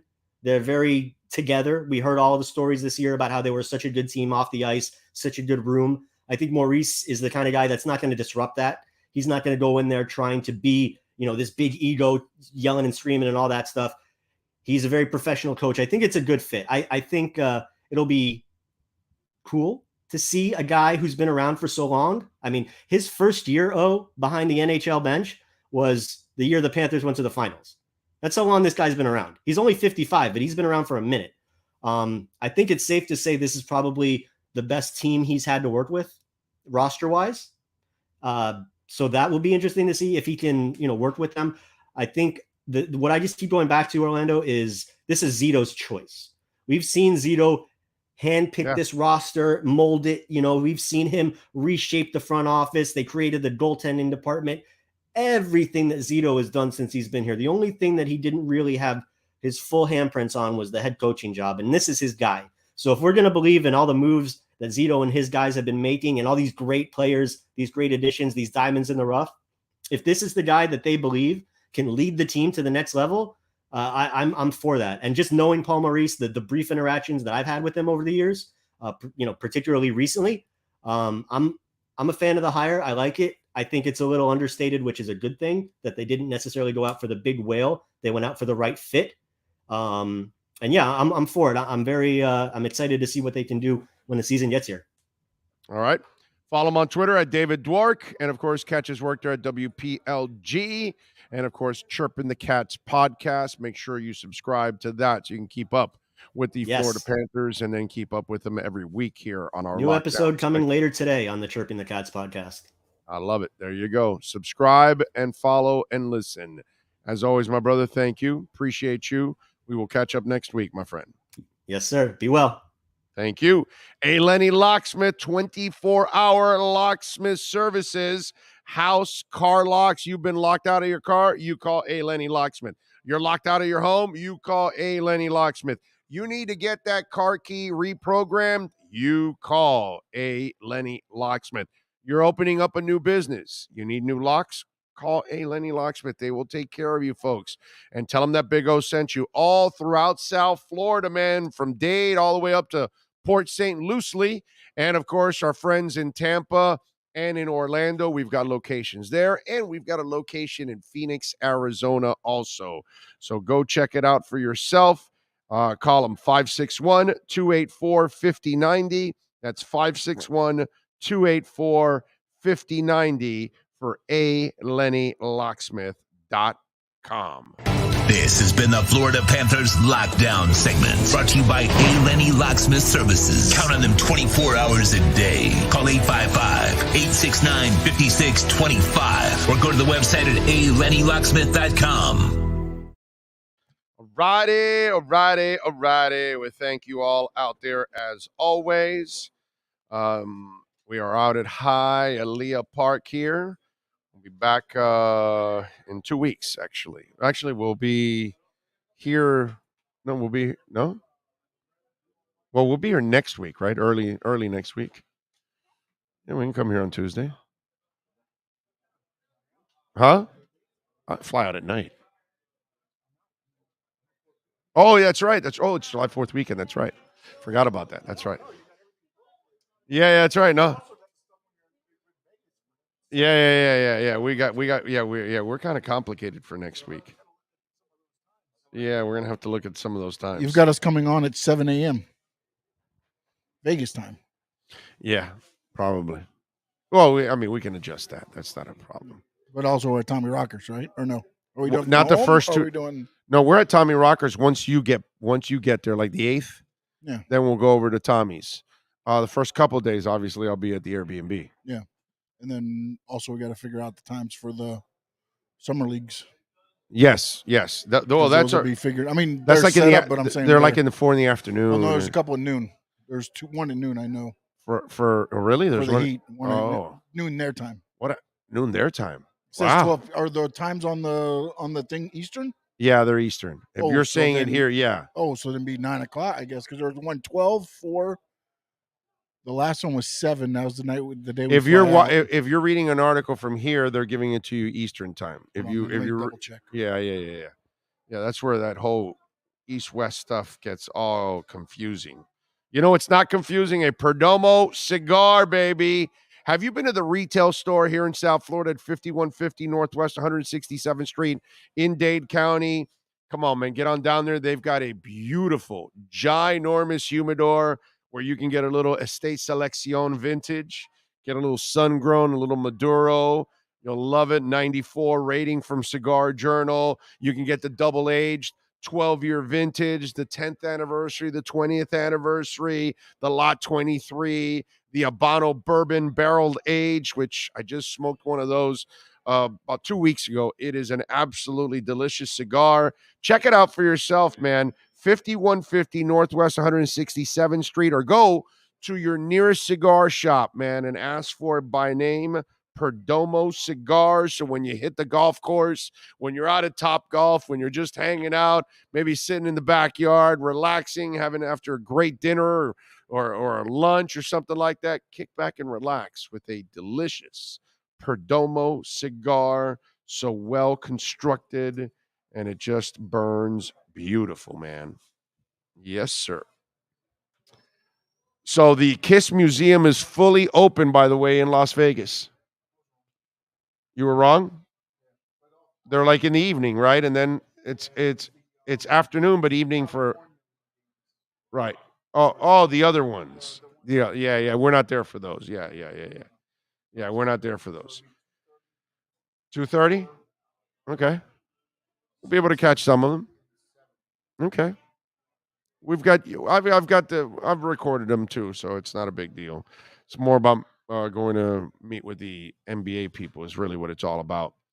And when I go over there, the Kiss Museum is fully opened. It was not fully open the last time I went, but I did go to the mini golf. I actually posted a video on that. So I like that. Kiss, by the way, is now adding 100 cities to their End of the World tour. This is their farewell tour, which, by the way, is like their third one. And this last tour has lasted like 4 years now, and they're going to add 100 more cities. These guys are the biggest money grubbers in the world. I give them all the credit in the world.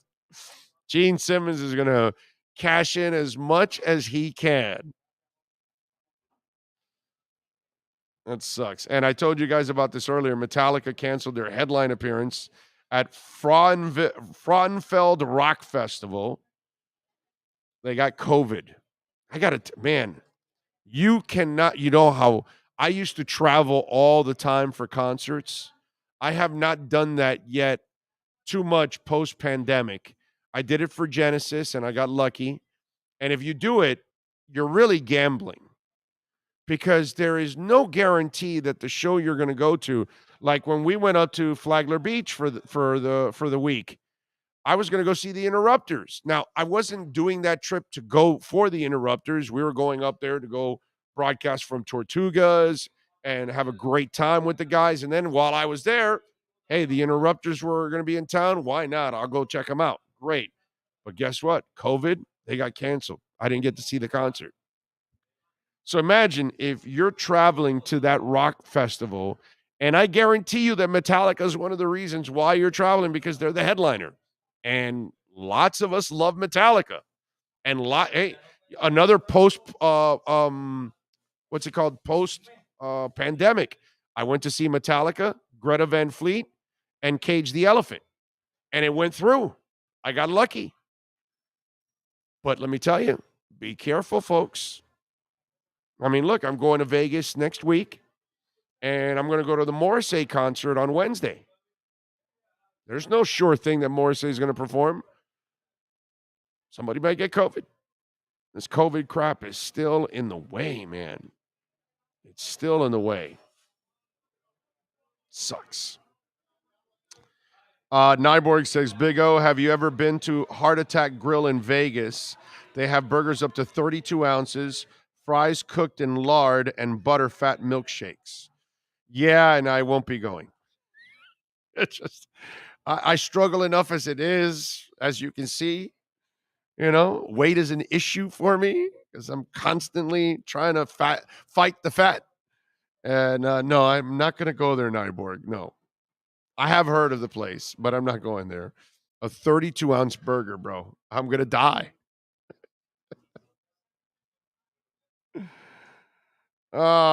Jesus Christ. Stop it already with the 11 a.m. West from the finals. Huh? What about the practices? That was bothering him? I guess so. Well, Nelson. What else do we have here that I wanted to talk about on this show? Oh, did you see Tyson Fury with his latest challenge to a Game of Thrones star? How about that? So one of the Game of Thrones stars is what we could call a workout freak, I guess, is what we would call. And so Tyson Fury ends up calling him out.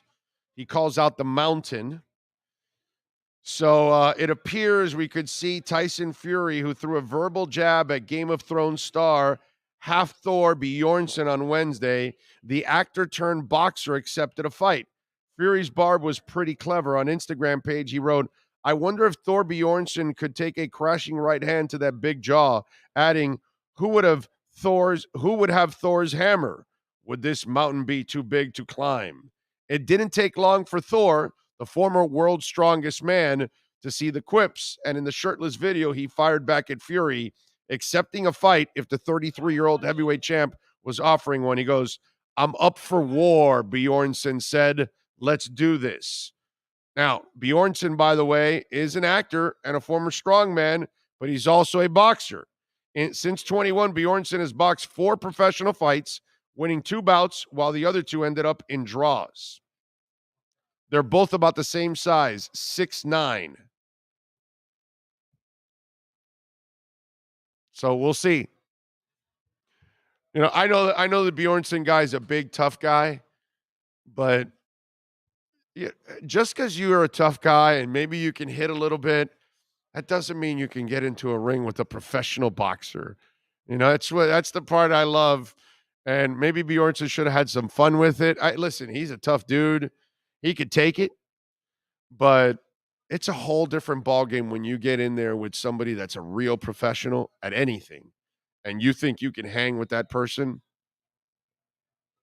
I tell you, I don't like Bjornsson's chances. Tyson Fury is a gifted boxer for his size. He's kind of goofy in his way. I understand that. And, he's kind of loopy in the way he acts and all that kind of stuff.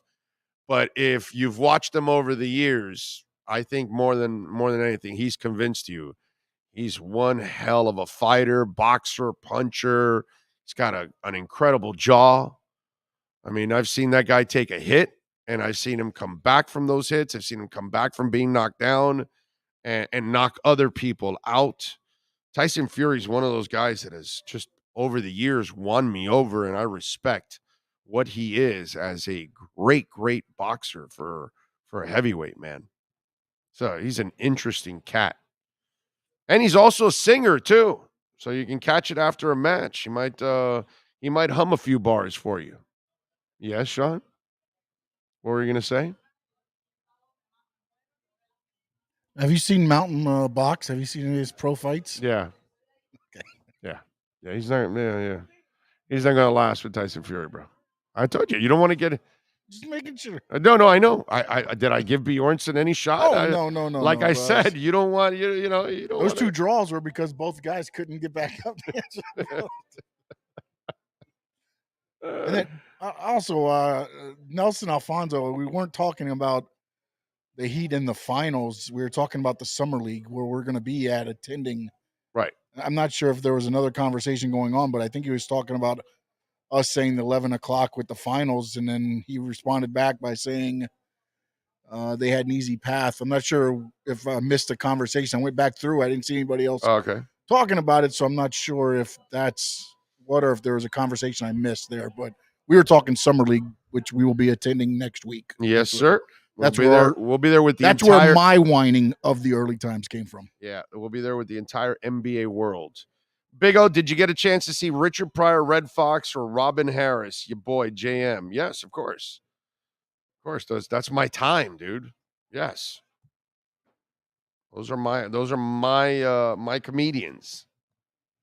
Those are my guys. When comedy was really comedy. When you actually could tell a joke, any kind of joke. And it was a joke.